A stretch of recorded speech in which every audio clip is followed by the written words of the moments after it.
Gridiron Grinder! Hut hut hike! All right, we're rolling. It's Friday night, Gridiron Grinder time. I'm Ryan. With me, as always, is my buddy James. Just a couple of dudes hanging out, talking about what's going on in the NFL each week. This is episode 138 of Gridiron Grinder, and we're going to be picking it up where we left off last week, doing our free agency recap. And so the agenda, same as it always is, starting things off with Name That Stadium, hitting the news from the past week. Then we'll do our main event, which in this case is the free agency recap. And last but not least, we'll close it off with question of the week. And so, yeah, with all that being said, how's it going tonight, James?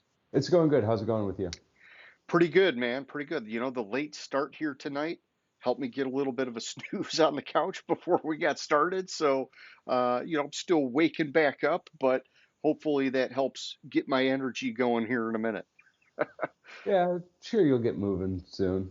Oh yeah, and of course I say that, but anybody who's watching, they don't get to see this until Saturday morning at the earliest anyhow, so they have no idea. But I'm just telling them. So yeah.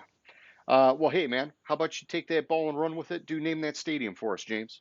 All right, so this is where, as you can see, I'm traveling around and my screen's being all fucked up right now. But as I'm traveling around, going to various stadiums, and if you're the first person to guess it, we'll give you an extra special shout out. Where I am, guess it correctly. We'll give you that extra special shout out. Bookmark it. You can watch it over and over. I mean, just play. We'll give you a regular shout out, and you possibly bookmark that too, even if you get it wrong, and you can watch it over and over. But so last week I was in Carolina last week, and it's kind of I was in Carolina because we intended to do the full all four divisions last week, or all north, south, east, and west last week, and the question of the week, which was supposed to be who's won free agency so far, and I think so far Carolina's won the offseason, so that's why it is one of the teams I think that has won the offseason, so that's why I picked Carolina. We changed up because we realized an hour and a half in that, like, man, we're gonna go for like 3 hours if we keep going. So question of the week changed, but still I was trying to tie it in. Okay, all right. Yeah, we bit off a little more than we could chew, but that's okay. We got the flexibility to cut it up here and split it into two, and I like the way we did it. I think in past years we've kind of done it that way. Like I know one of the years we did AFC, NFC, East one week, then the West, then the South, then the North, and so trying to do all of it at once, just wasn't meant to be. But that's okay. And so yeah, Yeah, we didn't have any takers for Name That Stadium, but we did get a D-bag named McDaddy hit us up with some comments. And so, uh, you know, even if you do this, guess what? We're going to bookmark it. And so, in the description of the video, McDaddy, I'm hitting you up and I'm calling you a douche. And so, if you're watching, even though I don't know why you would, you're getting your 15 minutes of fame here, a-hole. So, yeah, enough with that, man. yeah. So yeah, all right. How you feeling? You want to go to the news? Yeah, I'm good to go to the news. I don't care to address D-bags that comment on our show. I'll let you do that. Yeah, I mean, hey, it's I gotta kick it back on him a little bit, but it's okay. It's probably a bot or something anyhow. Yeah, It's like probably. the way the world works now. And so yeah, in this past week with the news, um, it seemed like mostly puff pieces and free agency signings. And so the free agency stuff we're going to cover in the next segment. And so we don't need to like get into each of those moves here, unless of course there's like a signing in particular that you want to highlight, James. I'm fine with all that. But so I don't have like a ton of news like we had last week, but there are a few things that stuck out. The Lamar Jackson drama is continuing. And so, I know we talked a lot about it last week with him wanting a trade out of Baltimore, rejecting their 3 year, fully guaranteed contract. And since then, he's been hitting social media. He's been defensive about his injury history, which has been coming up. The dude's missed 5 games in each of the last 2 seasons, so 10 games in total. There was scrutiny about why he wasn't at their playoff game last year. And, there's a lot going on, and we don't know what's happening behind the scenes. I saw something on TV suggesting that he's getting antsy because teams aren't calling him, and he's representing himself. And so, I don't know how much of that's true or not, but, I thought about the playoff thing. And if that was, so he came out and he's claiming that he had some inflammation or something that week, and that his doctors and the team, they all agreed it was better for him to not travel. It seems like when you've got your franchise quarterback with something like that going on, the team would have like a PR policy where they would put that out there to stay ahead of the issue. And so I'm not sure how much I'm buying that, but... So I don't know if it's your computer or my computer, but...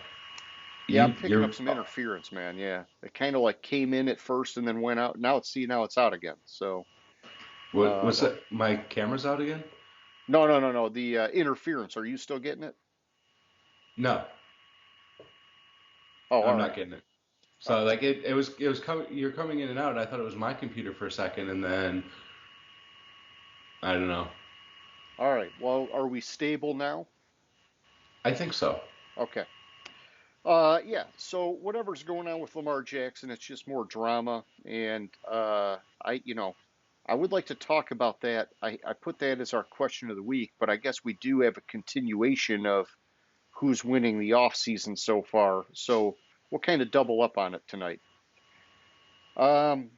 Aside from Lamar, I saw an article about Michael Thomas, the Saints wide receiver. He took a pay cut in the offseason here to stay with the team, which I think was a good move because he's been grossly overpaid for a guy who's barely played in the last 3 seasons. But the article I saw was interesting because it says he's still not 100% healthy. And, I know we've kind of like scrutinized this guy in the past because the one year he needed to have a surgery, but he was like fighting with the team about getting the surgery. And the team wanted him to like do it sooner than later so he'd be ready in time for the season. And it just like turned into this whole debacle. And I don't know, this is like one of these ones where it's like, I wish I knew what was going on in the background here, because this was a guy that was a record-setting wide receiver, a ton of promise, looked amazing, and now he's just been like wasting away, collecting monster paychecks while he does. But I want to see the guy get back on the field, and I don't know, dude, it just, something about it just seems off, I didn't hear the player you said. I think you cut out for a second, but Oh, Michael Thomas. Yeah, Michael Thomas it's just weird. I don't know. I haven't really taken read much into it, but something odd is going on there. Yeah, I don't get it, man. I mean, you would think that there would be more information available about these injuries that he's having if it's going to turn into an every year out for the season kind of thing. And it seems like most of them, they're like nagging, indefinite, indefinite, could be back, don't know when you'll be back.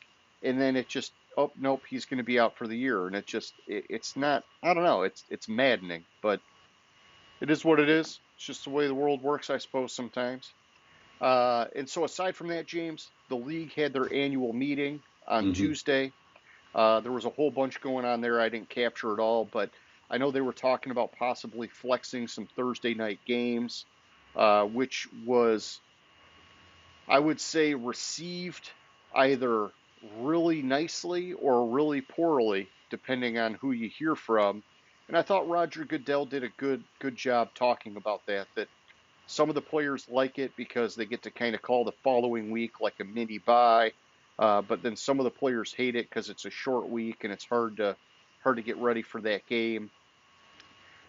So I think it's one of these things. Anytime that you're making changes, you can't make everybody happy. And so, I have a lot of thoughts on that. on that. First of all, I agree with Mara. I think it was John Mara, owner of the Giants, that he flat out called it abuse.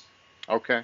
Um, Secondly, if you have 15 days ahead of time, so like for instance, you and I decide to go to a Lions game in Vegas, and Lions in Vegas are scheduled for Sunday afternoon, and so we buy our tickets, book our hotel room, we arrive on Friday.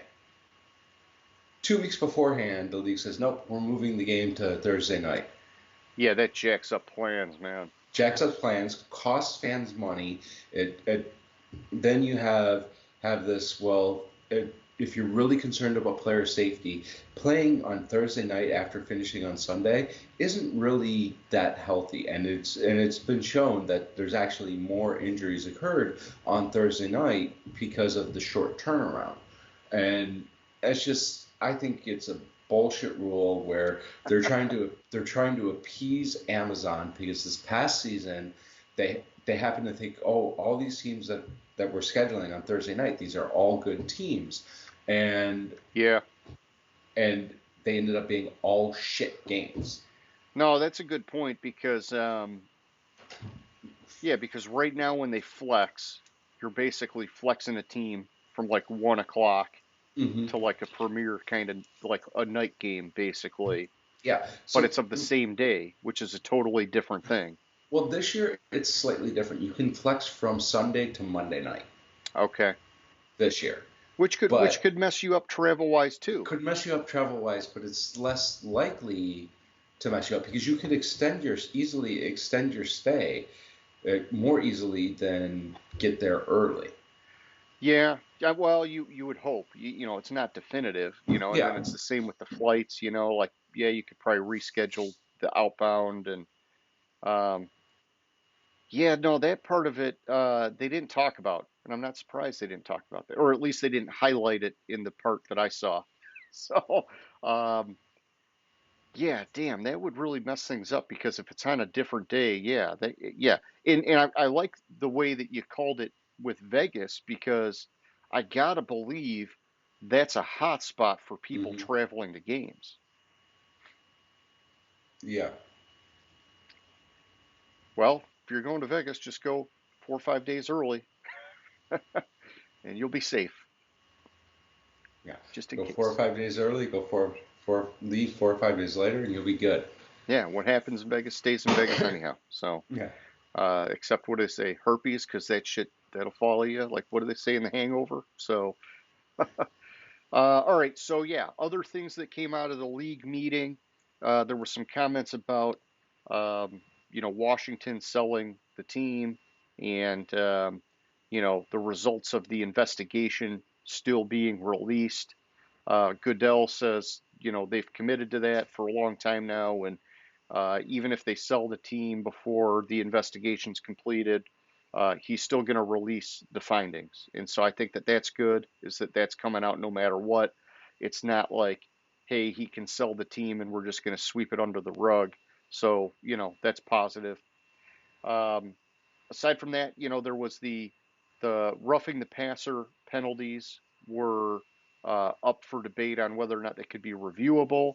Looks like they are not going to be reviewable, at least not for this upcoming year.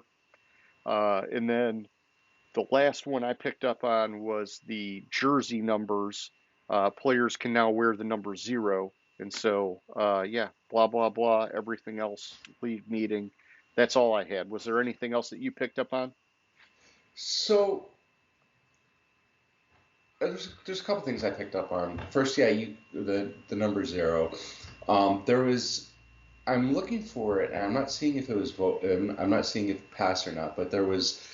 I know there was a lot of debate on for touchbacks on punts and fair catches within the 25, or after the 25-yard line on kickoffs, placing the ball at the 25-yard line. But I'm not seeing. I was trying to look and see if it was passed, but I'm not seeing that was passed. Gotcha.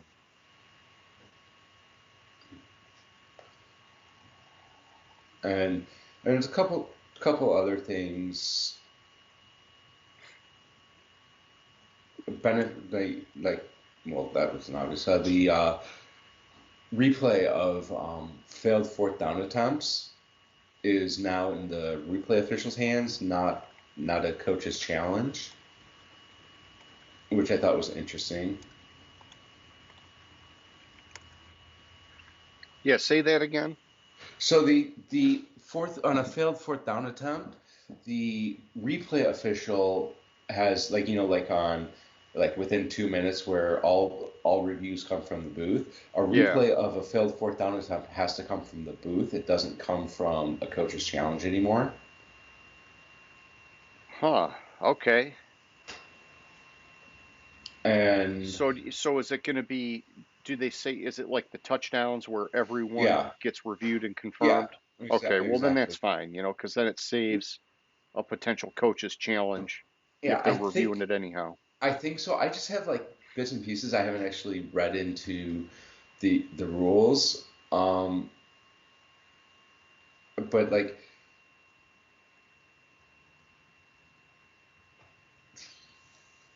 greater clarity as to players' availability for the game, I'm not sure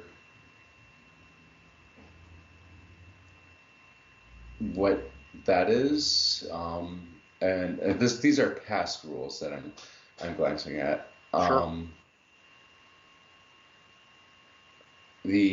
A bunch of teams proposed, and it was passed that there's now one preseason roster reduction date Okay.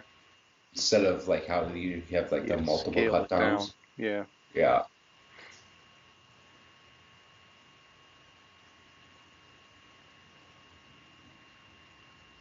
There's a Yeah. bunch Which I of mean, I'm little. good with that because they took away the one game. And so yeah, you want as many players for as long as possible to decide who you're going to get rid of. I think that makes sense with the fewer games. Yeah, I think the one interesting one is instead of being like I think it's currently a 5 yard penalty for tripping. Okay. It's now a personal foul. So if it's on the defense, it's a 15 yard penalty, automatic first down, or if it's on I'm sorry, or if it's on the offense, it's a 15 yard penalty, and so it's a personal foul, not a 5 yard penalty. Gotcha.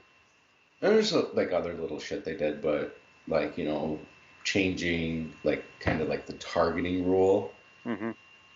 for like impermissive uses of the helmet, and just like so change the claiming period to Monday for players who were waived on the Friday and Saturday of the last week of the regular season.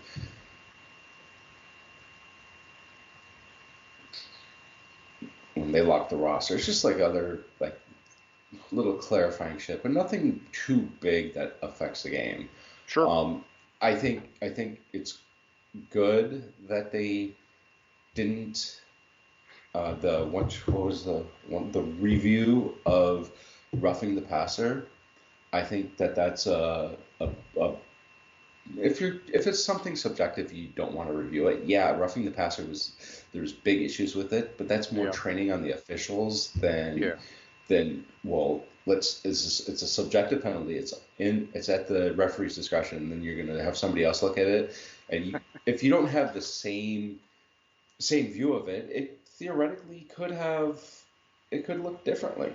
Yeah. No, I agree. That's a tough one. And that's a problem is that a lot of times you get some gray area and, you got to draw a line somewhere. And, the league's just always going to do the best that they can, but it doesn't always mean it's right.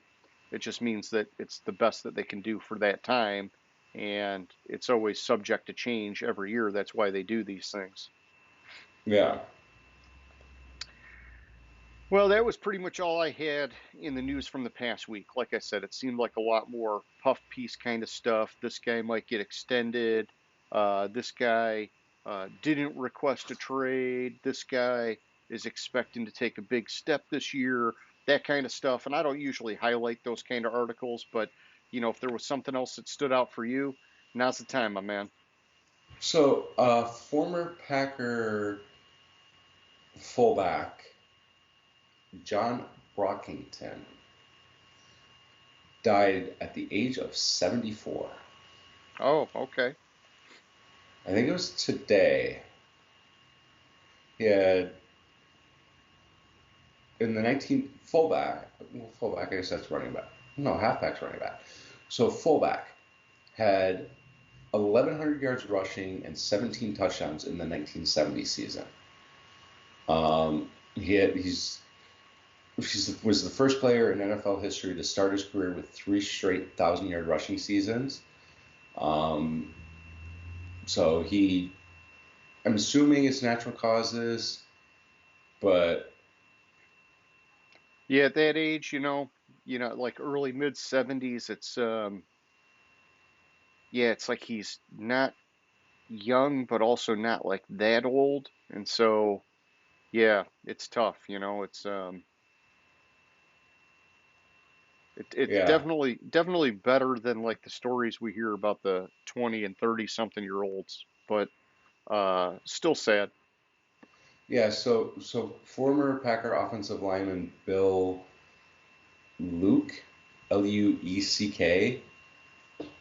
So his quote was, "We used to joke, nobody wants to be the first guy to make contact with John Brockington. He was a beast. Nobody wanted to tackle him. He'd run over the first guy. That was his game. But he was also elusive. But he was elusive also. That's what made him such a dangerous running back. He may run over the first play. The next play, you're all tensed up and ready for a major collision, and he'll put a move on you. You never knew what was coming, a move or a run over you." Nice, nice. A beast. I like that. The Yeah. beast.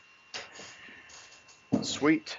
Well, hey, rest in peace. Sounds like he had a pretty sweet career, and Hmm. yeah, from the fullback position too, which I admire. So, Yeah. all right, what else you got? That was about it. Okay. Well, then let's move it on over, man. Let's do our recap of free agency to date. You know, um, we technically covered all the teams in the East and the West last week, and so tonight we'll start with the South, looking at the AFC, and then we'll move over to the NFC, and then we'll do the same thing for the North. And so, James, I shared my file with you again, just so we're on the same sheet of music here. Same kind of thing as last week. I didn't really highlight moves where if the guy was rated 67 on lineups because we know that that's their lowest rating. And so like a 67 on lineups could mean a lot of different things. When I last year I compared it to like the Madden ratings. And so like some of the 67s on lineups were like 50 somethings in Madden. And so I didn't peg those as significant moves, but I did put some 67s in there if it was like a name for a guy that's like fairly commonly known, just to call it out. And um, so yeah, man. Starting off with the Houston Texans in the AFC South, they've had a number of changes. At quarterback, they let Case Keenum, or I'm sorry, they added Case Keenum, which not like a huge move because I think the expectation is that they're going to draft a guy and then Davis Mills becomes their QB2, which then at that point Case Keenum may be irrelevant. But you know, Case Keenum's been floating around for a long time, had a little bit of magic with Minnesota years back, and so he's one of these guys that has that 67 rating on lineups, but I still thought it was worth mentioning. Then at running back, Rex Burkhead, Royce Freeman, they're out. Mike Boone and Devin Singletary are in. I think that boosts the running back room a little bit, even though we know Damian Pierce is the guy. Man, you talk about a beast. He's like, a modern day Hmm. beast at running back. But Singletary will be a good complement to him. Like that guy's not going to be able to carry the ball every play. So Singletary's an upgrade for their RB2. At wide receiver, Brandon Cooks is out. Philip Dorsett is out. They brought in Noah Brown, Robert Woods, and Steven Sims. Um, Cooks had a pretty solid rating on lineups in 84, and so like on paper, they're down in the wide receiver room. I On think on Robert paper, Woods. yeah, but I think they weren't really using. I want to look up his stats, but I Yeah, don't go think they go were ahead and pull it using up. him He was, that much. he's been streaky in his career, and when he's effective, and then when he's not, he just disappears. But I think the wild card for them is whether or not Robert Woods comes back from that injury all the way, because last year with Tennessee, it looked like he never really got back up to full speed. And so if he's like kind of like cleared all of that and it's behind him, I think they mitigate losing Brandon Cooks fairly well. Otherwise, I think they're going to be down at wide receiver at least a little bit. Yeah, so last year he was targeted less than 100 times. Okay. Coach was. He only played in 13 games, targeted less than 100 times, had 699 yards receiving, Yeah, and that's a three down year. touchdowns. Yeah. That's a major down year for him. But I don't think, like, if you look like the year before, he had 1050, 1150. He had a down year with the Rams in 19, but I mean, besides his rookie year, last year and 19, when he only played in 14 games in 2019 and 13 games last year, he's never had a season under 1,000 yards. So I think it's more of a situational thing with him. I don't think they're necessarily down at wide Yeah. receiver because they really didn't utilize him right last year. Well, yeah, and I know earlier in his career he was more of a stretch the field kind of guy, especially like going back to the Drew Brees days. He hit him deep a lot, but Robert Woods more of like a short to intermediate kind of guy. Maybe that fits more of what they're going to be doing at quarterback. If you've got a rookie, you know, a lot of rookies come out of the gate. They're not like dropping the deep bomb a ton. They're hitting tight ends a lot. They're doing a lot of stuff in the middle of the field like that. So I don't know. Woods could end up being a better fit for him, and it could end up working out well. At tight end, James, Jordan Atkins and OJ Howard are out. They brought in Andrew Beck and Dalton Schultz. Uh, I like Dalton Schultz ending Hmm. up here. Like we talked about just a second ago. If they do get a rookie quarterback, tight end's their best friend, man. And so Yep. that's a solid move. I know Schultz had kind of a down year in Dallas playing on that franchise tag, but he was also coming off an injury last year, and I'm sure he'll be even better this year. I did like Jordan Atkins a little bit, but it just seemed like he never lived up to like some of the flashes of potential that I saw. And so Schultz is definitely a step up there at tight end. Hmm.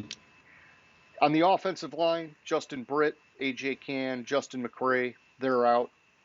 They brought in Shaq Mason via trade with Tampa Bay. And, I don't like them losing all those pieces on the offensive line because, especially, you want to have depth. But Shaq Mason is a solid guard. And so I like that as an upgrade, at least to their front five there on the OL. And so I thought that was a good move. At defensive line, Mario Addison's out. Sheldon Rankins is in. I think that's a boost. Lineups has Rankins at a 77 versus Addison 72. At the edge, you got Rasheem Green and Ogbonio Okoronkwo. I'm sure I butchered his name. They're out. Chase Winovich is in. I've got him down there, but I don't know that it's necessarily a ton down.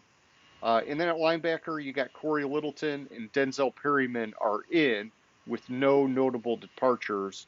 I do like that. I like both those guys. I like Perryman a lot. I think Littleton is better than the 71 rating that lineups has given him. I think that was solid for Houston to make those signings.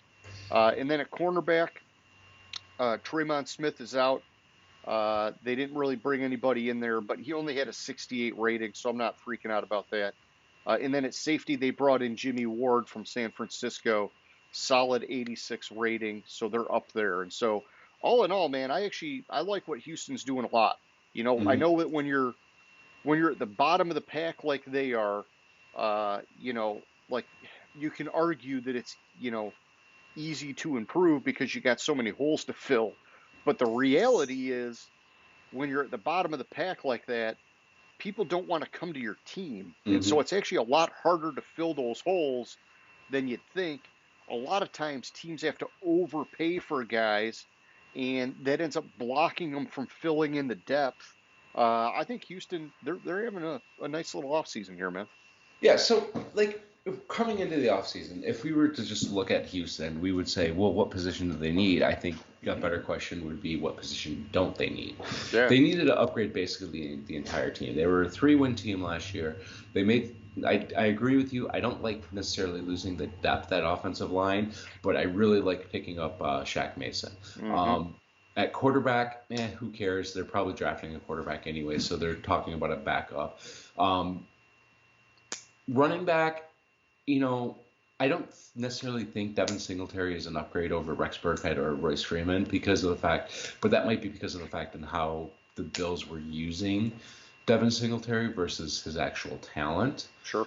I agree with you. I love the Dalton Schultz signing, especially with a rookie QB. Tight end's the best friend, and that's a major upgrade at tight end. Even though they lost, OJ Howard, who had a lot of promise coming in but never lived up to it. He had like the one good Yep. year. Yep. At safety, I really like Jimmy Ward. The Jimmy Ward signing, I think that'll be huge for them. And the team's going in the right direction. Do they still need a lot of pieces? Yes, but they're making some big signings, some big trades to bring pieces in, and you also got to remember that they restructure or extend Laramie Tunsil's contract. Yeah, I believe so. Yeah. So I mean, they locked him up for even longer, and I mean, he's one of. I think he's still he's wasting away in Houston, but I think he's still one of the best offensive tackles in the game. Yep. Yeah, and I mean, Shaq Mason's going to come in. All they're going to Hmm. do is open up more running lanes for Damian Pierce Exactly. and keep their rookie quarterback upright, which definitely bodes well for development. And then, yeah, I mean, Jimmy Ward coming in from San Francisco, he's got the DeMeco Ryans connection. He's going to be able to come in, help people assimilate to that defensive playbook, and um, he'll probably attract a few more veterans along the way too. So I like that move. Hmm. All right, so next up, James, we got the Indianapolis Colts. And so at quarterback, Matt Ryan is out. Gardner Minshew is in. Um, I put it as a wash, even though lineups Yeah. has Matt Ryan at an 85. We know that he had a god awful season last year. And then Minshew may or may not even be their starter anyhow. They could be drafting a guy. We're not sure yet. I'm hearing lots of rumors that they're in on Lamar. I, you know, why not? Why Hmm. not be in on Lamar? If you're the Colts, you've had such a problem locking down that quarterback spot. Just do it, man. I don't like the Colts. I don't like Lamar. So, you go and do your thing and just hopefully you guys kind of fall into the background. So, Yeah. at running back, they brought in Darrington Evans. I like him for depth. The story there is really about what's going to happen with Jonathan Taylor. Is he going to bounce Hmm. back? Wide receiver Paris Campbell's out. Isaiah McKenzie is in. I think that that's an upgrade. I like Isaiah McKenzie. On the offensive line, Dennis Kelly is out. They didn't really bring anybody in there, but Dennis Kelly only had a 69 rating. Similar kind of thing on the defensive line. Taven Bryan was brought in, but his rating's pretty low. I think he was a first round pick back in the day too, man, I think so. with Jacksonville, I want to say, and he was one of those guys that never kind of got there, but that's okay. And then at edge, Yannick Ngakwe's out. Samson Ebukam is in. I've got that as down, but I do want to point out Ngakwe is a very one-dimensional player. Ebukam had a really strong year in San Francisco last year. I mean, on a phenomenal defensive line. So you kind of got to take it in the right view here. But he has some potential for Indianapolis. And so even though I've got it down, that could still end up being a really good signing for them. So you were right on with Taven Bryan being a number one pick for Jacksonville. Yannick Ngakoue,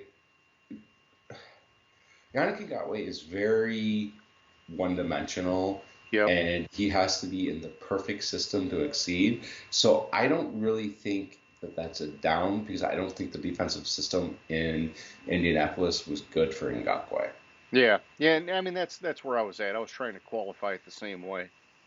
Bobby Okereke, however you say his name, he is out at linebacker, it's down. I liked him. He Mm-hmm. was solid. Same at cornerback. Stephon Gilmore's gone. They traded him to Dallas.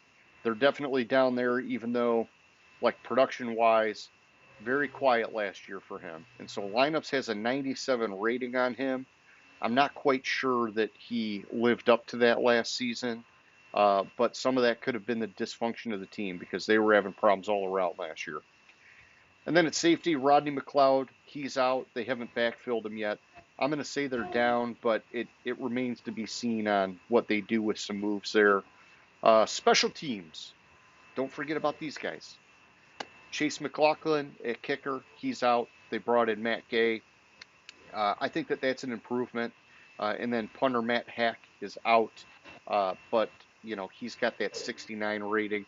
I actually think he's probably better than the 69 rating on lineups, Mm-hmm. but what do I know about punters? So Yeah, I don't know. I'm looking at it like it feels like I hear more about the Colts, but when you actually quantify it, it seems like they're down. I would say they would have been a wash based on what I've been hearing about them, but yeah, actually the quantification of it's like they're down a little bit, maybe just slightly.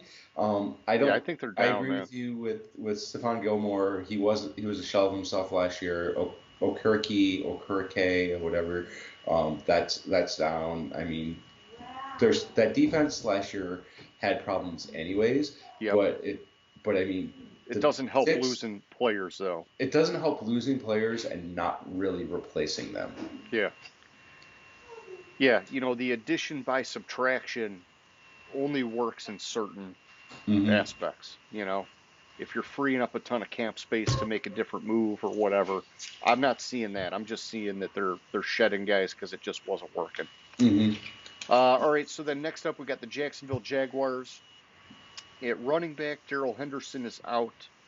Ernest Johnson is in. And so this is one where lineups had Henderson at 76, Johnson at 72.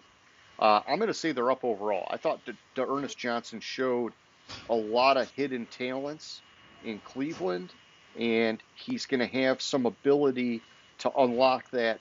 It's just going to be in a complementary role, um, but it'll be more of a RB2 than an RB3 like he had in Cleveland. The hell is going on? You okay, man? Yeah, I'm freaking weird ass Skype messages from fucking Bing, and I didn't even Yeah, I got some big messages too. I think they're um, testing a new, uh, delete, yeah, they're testing like delete. some AI or some shit. Yeah, I don't want that shit. All right, Sorry. so then at wide receiver, Marvin Jones is out. They didn't backfill him, so I got him down there. But last year was kind of a down year for Marvin Jones, so I don't think it's the end of the world. Plus, they're getting Calvin Ridley back, which even though he's not an add-on here because that move happened a while Hmm. back, I think they're getting better at wide receiver. It's just for like this pure exercise, it looks like it's down, but not really. Tight end, Dan Arnold, Chris Manhertz, they're both out. I got it as a wash because we know Evan Ingram's really their guy there. And these guys got lower ratings, 71 and 69 on lineups. Jawan Taylor, their tackle, he is out. I got him down there. We'll see what they do to replace him or backfill him, but nothing so far. Corey Peters on the defensive line, he is out. I've got them down there. And then at edge, Arden Key and Dwayne Smoot, they're both out. I got them down there. I was surprised to see Arden Key only had the 72 rating on lineups because Hmm. I heard a lot. Uh, I heard last year a lot about him developing and getting better, and so I guess I was expecting to at least see a 75 or higher there. In either event, both those guys are gone and they didn't backfill them, so I'm just going to say they're down. And then at cornerback, Shaq Griffin is out, and so I'm going to say down there. Although I will say a lot of articles are saying, really how good was he last year, and cornerbacks are very streaky from year to year. I don't know, man. It seems like Shaq Griffin's been kind of a pretty reliable cornerback going back to his Seattle days. But I'm sure some of these scouts, some of these analysts, man, maybe they're picking up on things I'm not seeing. So Yeah. So with what's his face, the addition, Ernest Johnson, I think that's more of a depth play because yeah, Jermichael Hasty showed some promise last year. I mean, he had what, like 46 attempts, but he had like 4.5 or 4.2, 4.3 yards per carry. So I think he is solidified himself as the clear number two. I So think Ernest I think Johnson's going to be Johnson's. like I think just he's gonna. depth. I think he's gonna be their bulldozer. He's gonna be Hmm. their short yardage goal line guy. And I think he'll be able to carve out a role there, man. I mean, he put some solid tape in at Cleveland. Hmm.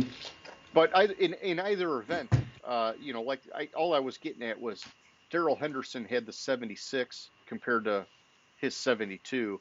I think he's better. I think that it's a good move for Jacksonville, even if it's just depth. Yeah, and Daryl Henderson, I mean, he came into the league with such promise too, so Yeah, it's kind of sad. But all in all, I'm surprised that Jacksonville has just lost people and lost people. I mean, they were a playoff team, yeah, a 9-win playoff yep, team, but they were still a playoff team, and didn't they win first round of the playoffs too? And they were in kind yep, of, and then they got destroyed by Kansas City. So it's not like they were a bad team. To lose so many pieces and not add is surprising because I know. I really like what they did the previous offseason where they added a lot of pieces and they were started going for it with the rookie quarterback. And to lose this much and not really go Yeah. for it, it's really surprising to me. No, I know. And so, yeah, I mean, like if you look at it and you say, okay, wide receiver, hypothetically is up just because we don't have the Calvin Hmm. Ridley piece in there. Um, Tight end doesn't really matter. Offensive line, I think, when you look at Doug Peterson's history, he likes drafting guys constantly in the trenches. And so, maybe they'll be okay there because they kind of have a knack at filling those holes historically that way. And then at edge, I've been reading a lot about them expecting Trayvon Walker to really take a big step up this year, in which case Arden Key and Dwayne Smoot are kind of irrelevant pieces Hmm. anyhow, except for depth. And depth is important. And so, but then at cornerback, Shaq Griffin, I don't know. I agree for a team that really got ahead of schedule last year. Uh, you would think that they would be trying to springboard to like keep that momentum Hmm. and take another step, and they're being really quiet, going the other way, if anything. Yeah, and which since we started talking about Jacksonville, it spurred something in my mind that I missed in the news. Sure. Apparently, from the owners' meeting, there's talk that within 2 to 5 years of major NFL expansion, of adding an international division.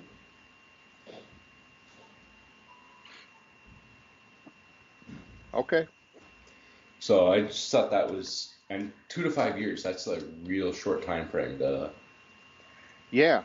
No, and I know that they've been flirting with that idea for a while. Hmm. Whether or not they add a team in, like they've had all sorts of discussions about maybe Toronto, maybe you do the Mexico City thing, maybe you do a handful, like you're saying, maybe they do a handful of teams in Europe, and then Hmm. that way they can have their own division over there.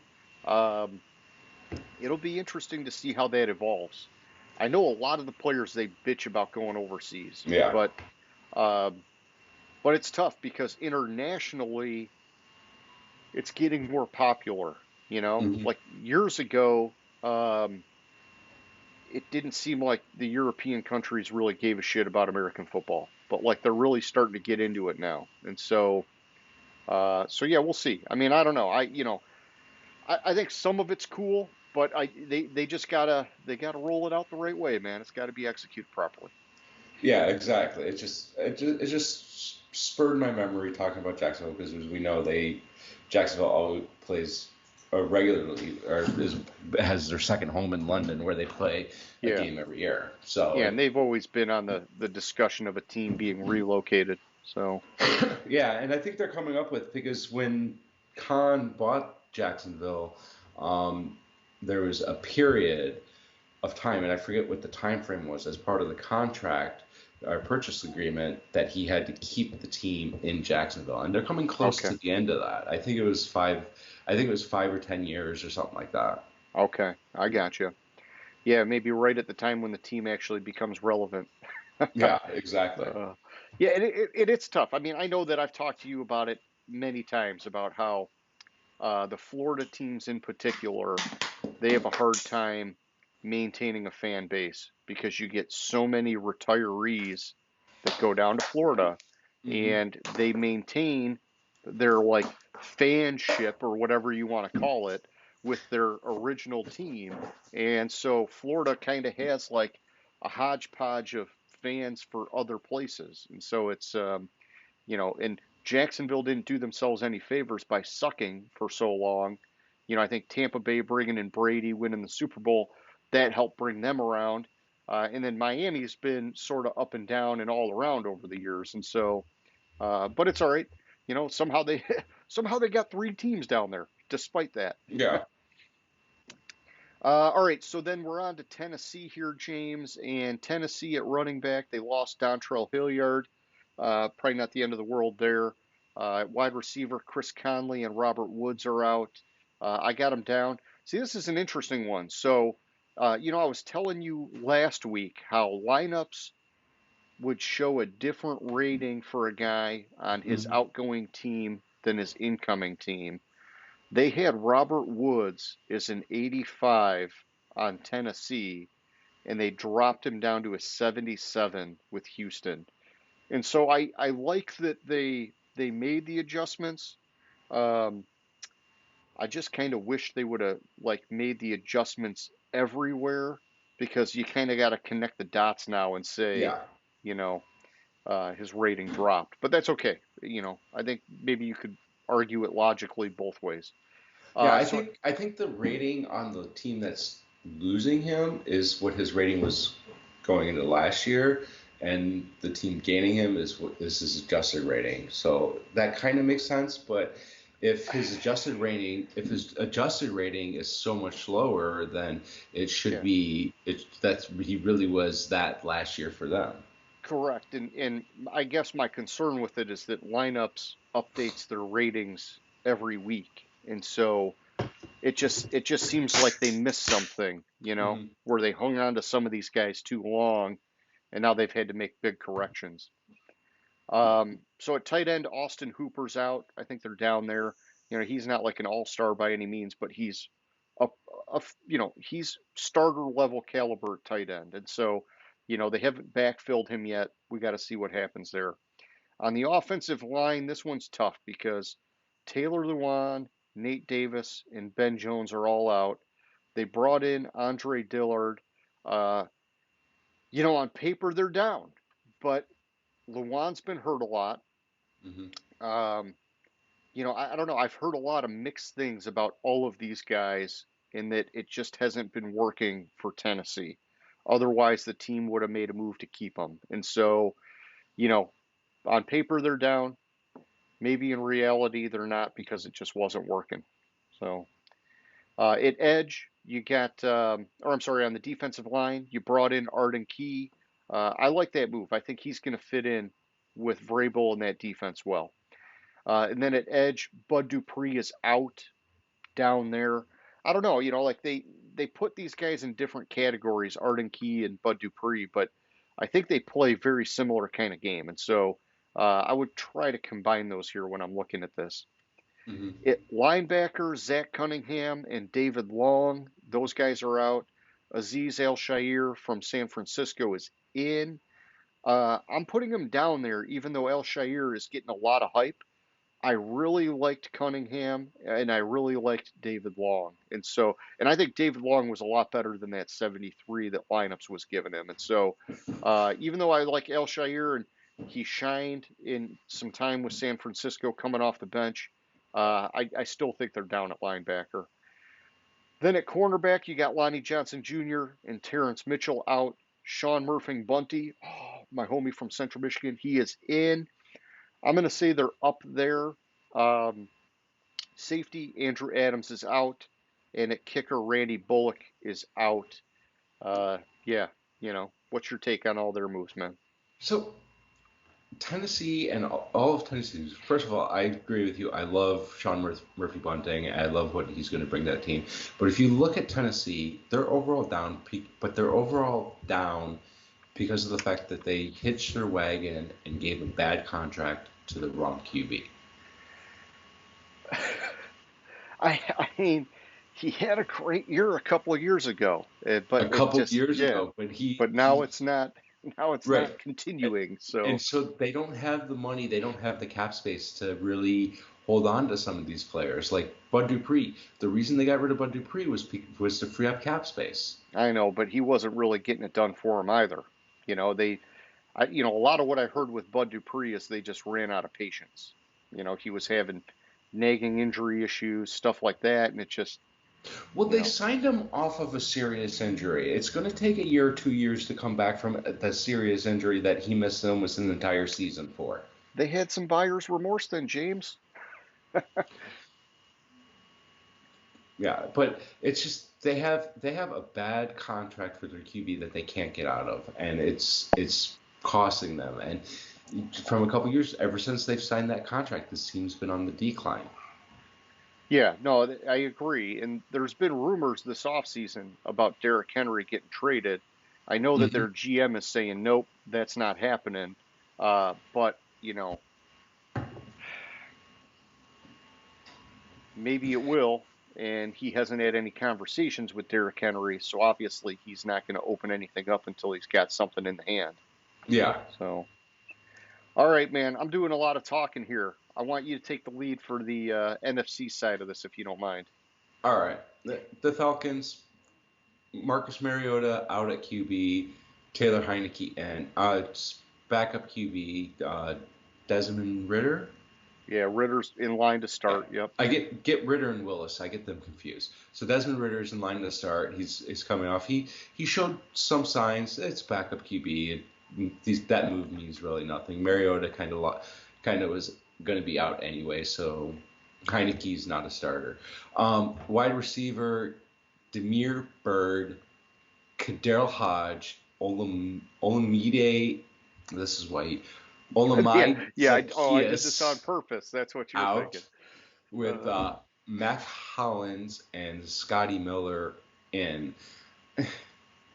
Yeah, that does nothing to me. Um, it's a bunch of nobodies out, bunch of nobodies in. This is probably punt returners, kick returners, not just really, depth. Yeah. just depth. At tight end, Anthony First, Ferkser. fuck you, Ferkser. My Nicole Pruitt out, Jonnu Smith in. So I'd like this. This is, they have Kyle Pitts there. Kyle Pitts has kind of been a little bit of a disappointment so far. That might also be with quarterback play, but Jonnu Smith, it'll allow them to free up and have Kyle Pitts play more of the Yeah, slot like a receiver slot guy. versus the tight Yeah. tight No. end, which should be good for them. So overall, that's a bonus for the team. Yeah, I looked at it the same way. I thought they're both going to be on the field. They're just going to have Hmm. different roles. And if anything, it makes them more dynamic because now you got Drake London out at wide receiver. You got Pitts in that slot area.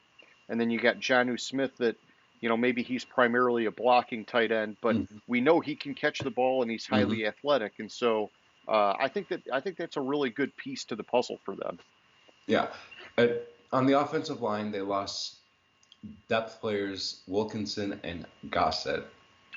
Yeah, Added and so McDaddy. I did put Gossett on here, even though they got him at the 67 rating because he has started a lot of games in his career for a guy with that 67 Mhm. rating, and he's a guy that I like, but he's also kind of a journeyman now. He's bouncing around a lot of teams. Yeah, but they kind of lost a little bit. They lost their depth that they had on offensive line with a rookie quarterback. I mean, we talk about it. You got to protect the rookie quarterback, Oh and yeah. if your offensive linemen start getting hurt and you don't have the depth overall, down at offensive line. Defensive line, big fucking improvement. Abdul Anderson out. In David Anyamata. Anyamata, thank you, and Calais Campbell. So the interesting thing about Calais Campbell is the reason why he signed with Atlanta is coming out that it wasn't the team. Him and Arthur Smith had a 2 hour talk about how Calais Campbell gives back in the community and how Arthur Smith is going to put money behind that and put support behind Calais Campbell giving back in the Atlanta community. And Oh, that's nice. that was a big selling point for Calais Campbell to sign with Atlanta. It's a huge move. I love that. Atlanta's defense surprised me last year, and having Calais Campbell added to that defensive line, that's huge for them. Yeah, I think what's his face, their, their their head coach. Um, I'm drawing a Already, blank. already the one man party. Thank Arthur you. Smith. Arthur Yeah, Smith. you just said it. You just said it. But yeah, he got a lot out of that team last year. I Hmm. thought they were going to be a train wreck, and he Yeah. had them winning games, and so I got some respect for that. I think Calais Campbell gives him some veteran leadership and maybe can help him continue in that direction. Yeah. At linebacker, they're down. They lost Rashawn Evans and added Caden Ellis. I don't know if Rashawn Evans is an 84, No, but I think that's a little high for him. But I mean, it's either way you look at it, that's a big drop at the linebacker position. yeah, the crazy thing here, James, I'm glad you mentioned that, is that Rashaan Evans, I agree, probably not at that 84 level, but Caden Ellis was in the one of the top 100 lists. I don't know if it Hmm. was the NFL.com list or if it was Yeah, ESPN. Okay, it was the NFL. And so I it's think it like, was NFL.com. yeah, so it's like, how did he get into the top 100, but Rashaan Evans wasn't in there? And so, Yeah. lineups, they've got to look at these couple of guys and do some adjustments. Yeah, I don't know if Caden Ellis. I think Rashawn Evans is better than Caden Ellis, and so that's why I say they're down there. Yeah, I don't think the numbers are accurate, but it's still a drop off. I agree. At cornerback, they lost Rashad Fenton, Mike Ford, Isaiah Oliver, and they added Mike Hughes. While I like Mike Hughes, I think their secondary is taking a step back because they lost so much depth there. I think if I remember correctly, Fenton was their slot cornerback. Okay. If I remember correctly, Yeah, and Mike Hughes, he's been streaky. So, yeah. you know, And then at safety, I really liked it. I missed this one, but I really like I'm sorry, they lost Eric Harris and they added Jesse Bates, who's a 91 on lineups, which that might be actually a little low. That might be that one of the, yeah, one of that the was few times that they were saying it's a low rating on lineups. that was a sneaky good signing. Like Hmm. you don't usually see teams that are on like the bad part of the spectrum get a guy like Jesse Bates. Yeah, And so I think that was a quality move. yeah, and then again, don't forget about special teams. They added punter Bradley Pinion. Um, He's a 74 for a punter. That's pretty good. Oh, yeah, game changer. Pin him deep. Um, you Coffin know, corner. you know, so many times you hear it said that like the kicking game can win and lose you games. A punter that can pin pin the ball on the 1-2 yard line, not get a touchback. I mean, that could be a huge difference in the game. Oh yeah, man. Oh yeah. Overall, looking at it, it seems like with Atlanta, like a lot of the areas, like if you do purely on the lineups rankings, a lot of the areas are down. But my gut is telling me, and my feeling when I read about Atlanta is they've had a sneaky good offseason. They've had a lot of moves that kind of going under the radar, like the Jesse Bates signing and the Calais Campbell signing and getting Johnny Smith there. Like these are moves that can propel this team forward, which is where they need to go. I agree. I think that their ups more than make up for their downs, and so they're positive for sure, in my opinion. All right, take us on to Carolina, homie. I was pausing a second if you had anything more on Atlanta. Okay, so Carolina, the QB, they have Sam Darnold out, Andy Dalton. And first of all, Andy Dalton is still in the league. Second of all, I think this is an up, not a down or a wash. I think Andy Dalton would be a better backup quarterback than Sam Darnold. Obviously, Carolina traded up to draft a quarterback this year, and it's just they're looking at that veteran that can teach them. And everything I've ever read about Andy Dalton is he's like a second quarterback's coach in the locker room. Yeah, I think based on that, you could call this an up. Yeah. At running back, they lost Donta Foreman. He's only a 73. Man, he had a monster year last year. Yeah, he way outperformed that 73. And they gained Miles Sanders. I'm going to say this is a down. I know you have this as an up, and based on the lineups ratings, it is an up because you have Donta Foreman at 73 and Miles Sanders at 87. Donta Foreman way outperformed that of the 73, and Miles Sanders consistently underperforms at 87. So I would say that they're down, a wash or down slightly there because I don't have faith in Miles Sanders. Sure. At wide receiver, they lost Rashard Higgins and DJ Moore. They gained Adam Thielen and DJ Chark.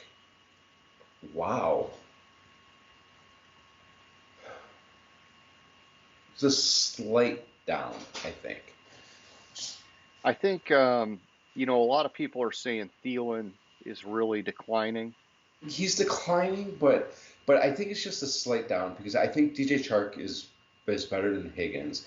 And I think DJ Moore has been Well, he was underutilized. Underutilized there, so I think they could use Adam Thielen and a little bit more. Maybe 83 is a little high for him. It's down, but it's a slight down. It's not as down as it appears on paper. At tight end, they added Hayden Hurst.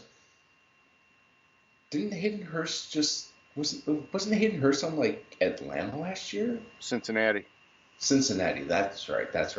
Yeah, he was kind of underutilized in Cincinnati, or was he hurt?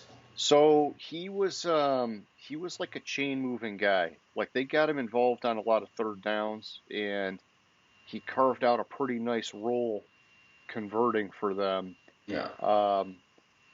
He's just never been like that dynamic tight end. He's kind of like a one-dimensional, more of a receiving tight end.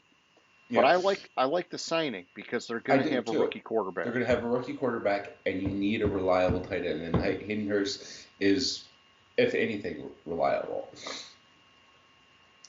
On the offensive line, they lost Pat Elflein. Haven't added anybody. They lost. That's kind of a wash. It's more of it might become a problem as depth becomes an issue, but right now I would say it's a wash because Elflein he really could only play the center position where you could get the depth on the offensive line and a guard that could play center. Yeah, get a swing guy. Yeah. Yeah, you can't. Elflein couldn't fit anywhere else if pushed for it. On the defensive line, they lost Henry Anderson and gained Shai Tuttle and Deshaun Williams.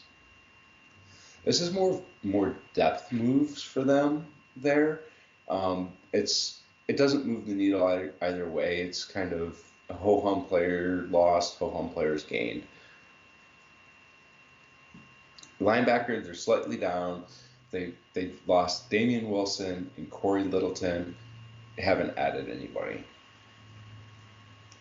Cornerback, they're down only in depth wise with losing TJ Carey and not adding anybody.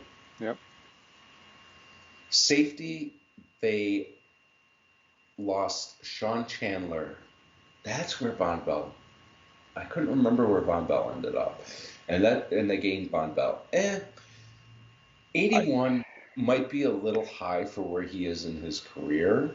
Yeah.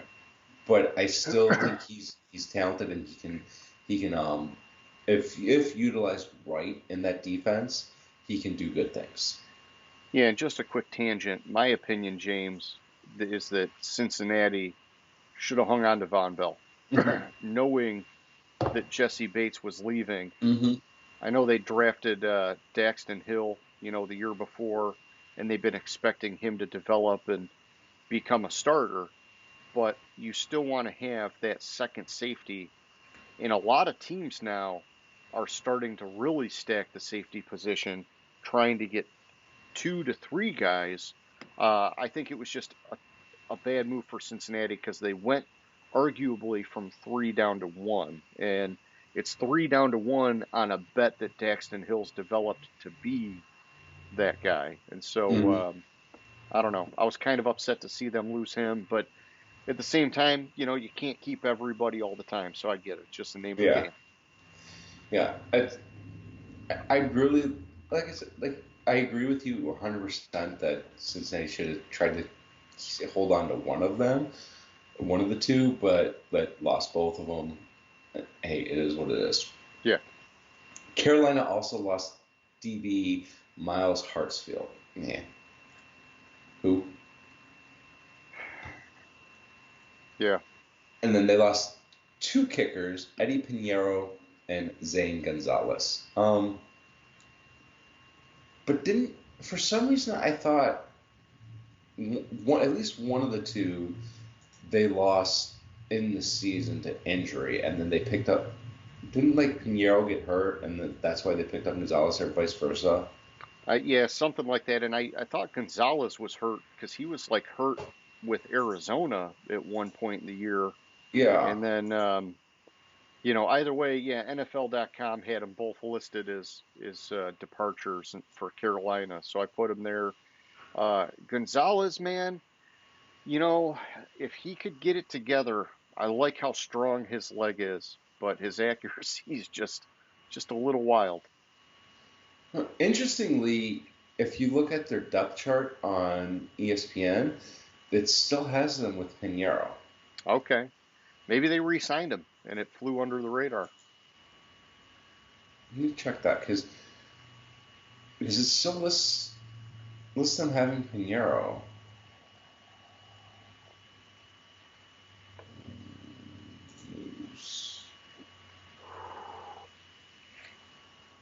Check yourself.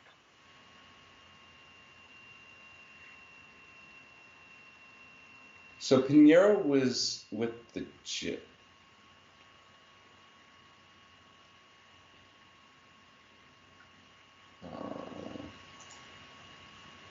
It's gonna take me a second.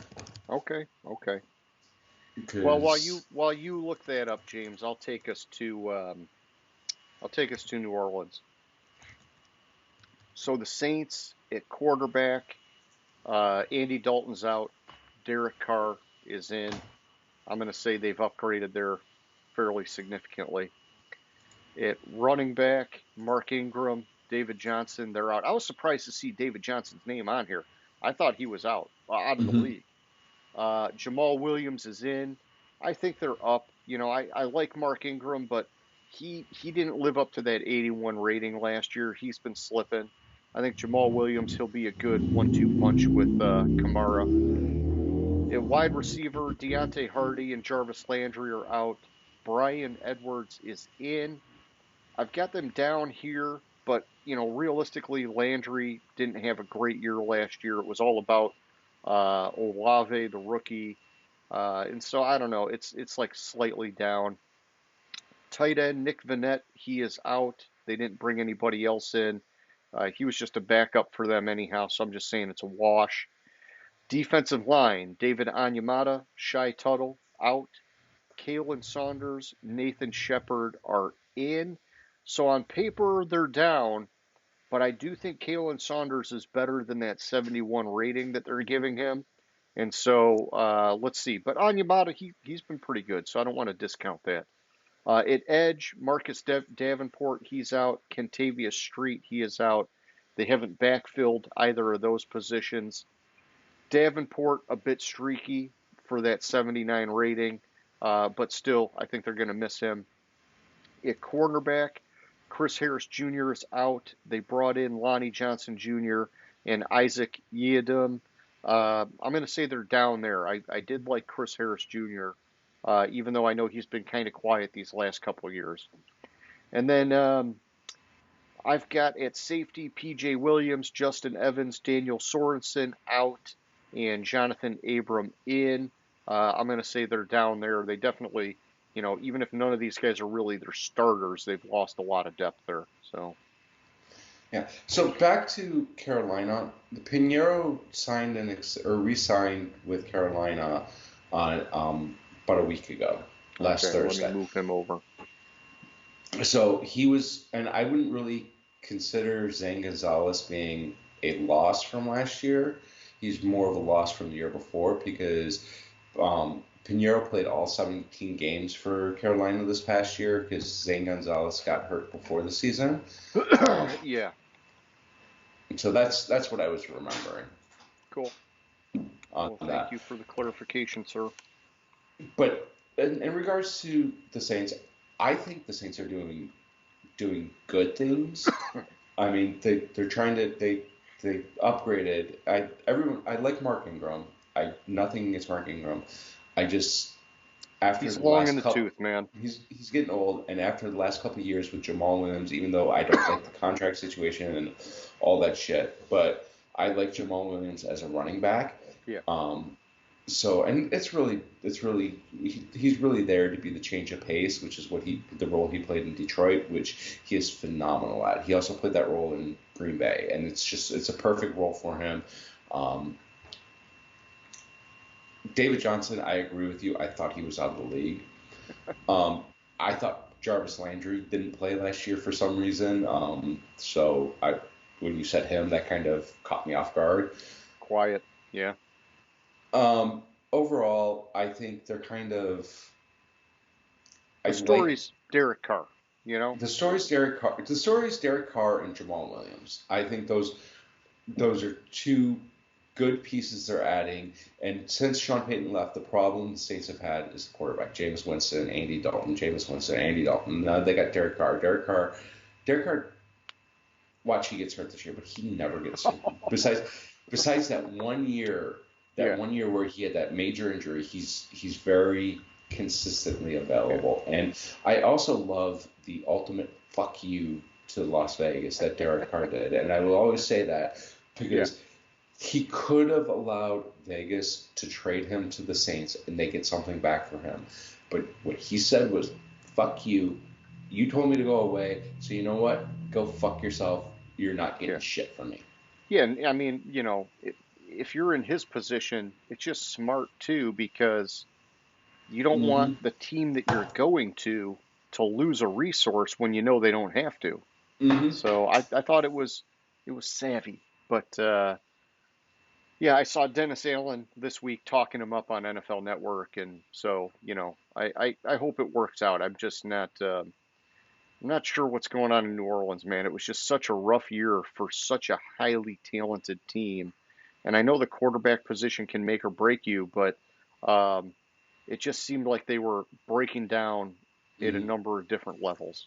Yeah, and I had a lot of disappointment with New Orleans last year because preseason I thought they were the best team, They had the best chance at winning the division last year.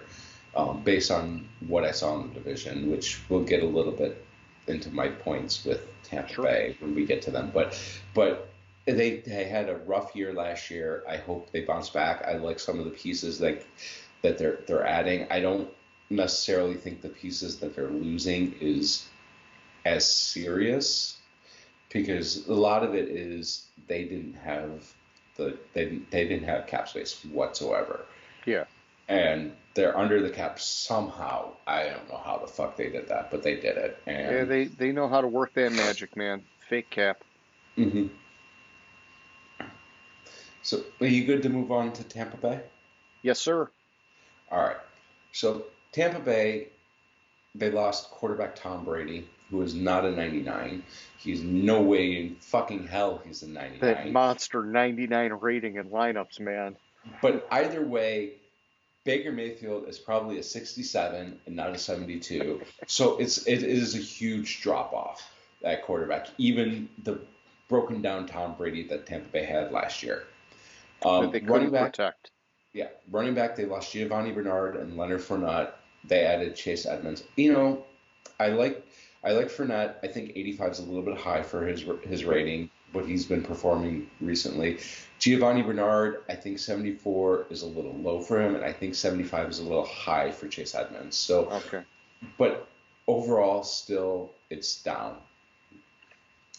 See, I've been Why? hopeful for Edmonds, man. You know me going back to the Arizona days. I Yeah. wanted to see him get like a more like clear cut running back one role, and it just hasn't happened for him. But maybe that's for a reason that I'm not seeing. It just some of these guys they truly are just better in a committee. So hmm At wide receiver, they lost Scotty Miller, Julio Jones, who's not an 81, and Perriman.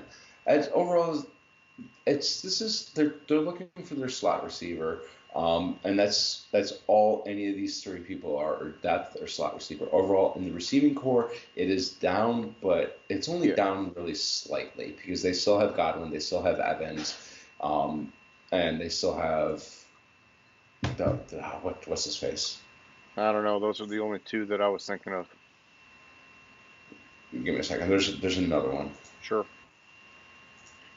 Um, Godwin Evans. Antonio Brown. No, he is long gone. No. It's he was a rookie last year. Okay.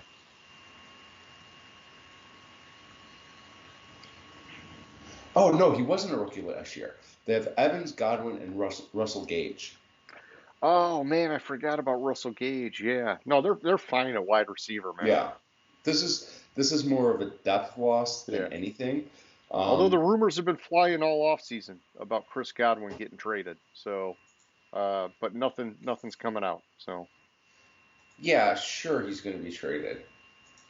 I mean, they might as There's- well strip it down, blow it up, start it over, you know? yeah, rumor also is Tom Brady's going to unretire, but I'll Yeah. believe that when I see it.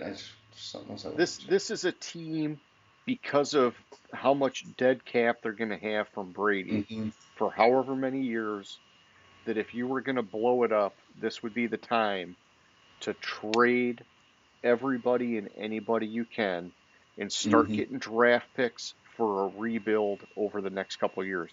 I mean, it's like even if you traded, like maybe you traded both Godwin and Edwards, I mean Evans, Evans. sorry. It's like maybe you don't even use those draft picks this year. You just trade those draft picks for more picks next year because you know that next year's going to suck too. And so it's like Uh-huh. just roll them into the future a couple of years because I think Tampa Bay is about to see some dark days, man. Some real dark days. Um, at tight end, they lost Cameron Brate and Kyle Rudolph. I think their tight end's name now is like Cotton or something like that. Some guy I've never fucking Oh, heard yeah, of. yeah. Yeah. Overall, down at tight end. They haven't added anyone.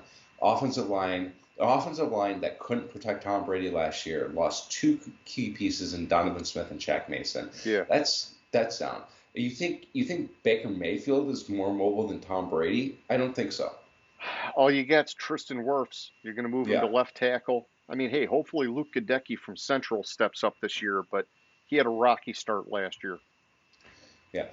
Defensive line, more down. They did add somebody amazingly. They lost William Golston, Akeem Hicks, and Raheem Nunez Raches.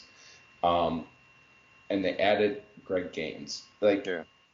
they needed to kind of blow up this defense a little bit because there was a lot of overpaid players there, and on paper weren't performing how they weren't performing how they looked on paper. Yep. Edge, they lost Carlin C. That's another 72. He's only a 72. I thought that was low, I thought that was strange.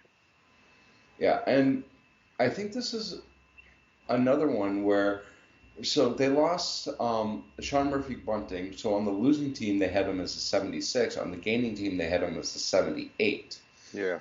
So I think that's a big loss in the secondary. Yeah, and I guess the tough part is they re-signed Jamel Dean, and then what was it the year before they extended what's his face, their other cornerback. I'm drawing a blank on his name, but so Murphy Bunting kind of fell out of favor this past year, and so I'm glad that he's got shaken free and has a chance now to reestablish himself. Carlton Yeah, Davis thank you, is Carlton Davis. Thank you. Yeah. So I mean, you're right. He did fall out of favor. I still think you're looking at like your slot corner is going to be who now? Yeah, I mean maybe Zion McCollum. I know that or D Delaney. Well, I guess I was going to say I know that Antoine Winfield Jr. stepped into the slot periodically for them, but when you look at their safety departures, I got to believe less of that's going to be happening now. So I'm looking at their depth chart right now, and they have 2 safeties on their entire roster. Okay. They have a free safety and a strong safety. They have Anton Winfield and Nolan Turner, and that's it. Gotcha. Yeah, so, and we already know Keanu Neal signed with Pittsburgh. Mike Edwards signed somewhere, I thought. Logan Ryan, I'm not sure what happened with him. But so, yeah, I mean, they're not bringing these guys back. Mike Edwards signed with Kansas City. I thought Logan Ryan signed somewhere. Okay. Yeah, so, I mean, it doesn't look like, these guys are coming back. So they're starting over there. I mean, Tampa Bay they're in trouble, man. And I like Todd Bowles as a defensive-minded guy. And I think that, no matter who he ends up having on defense, he's going to get him to play pretty well, even if maybe coming out of the gate it might be a little bit rocky. He'll tighten him up and have him playing as a good unit as the season goes on. But they're really just losing way too much on both sides of the ball to have any expectation of Tampa Bay being competitive next year.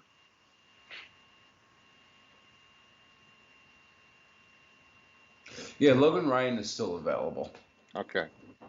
So there's a chance they bring him back potentially, I guess. Yeah, there's a chance they bring him back. Overall, that secondary's down. And you have this as a wash, and on paper it's a wash.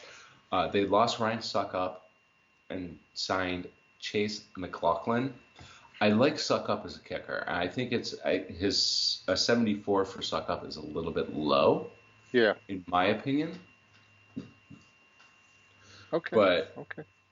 Still, it's no, I'm fine with that, man. And maybe I kind of thought the same thing at first, but yeah, like a lot of my up down that's a snap based on the lineups, unless I took a minute to elaborate on it, and I just didn't on that one.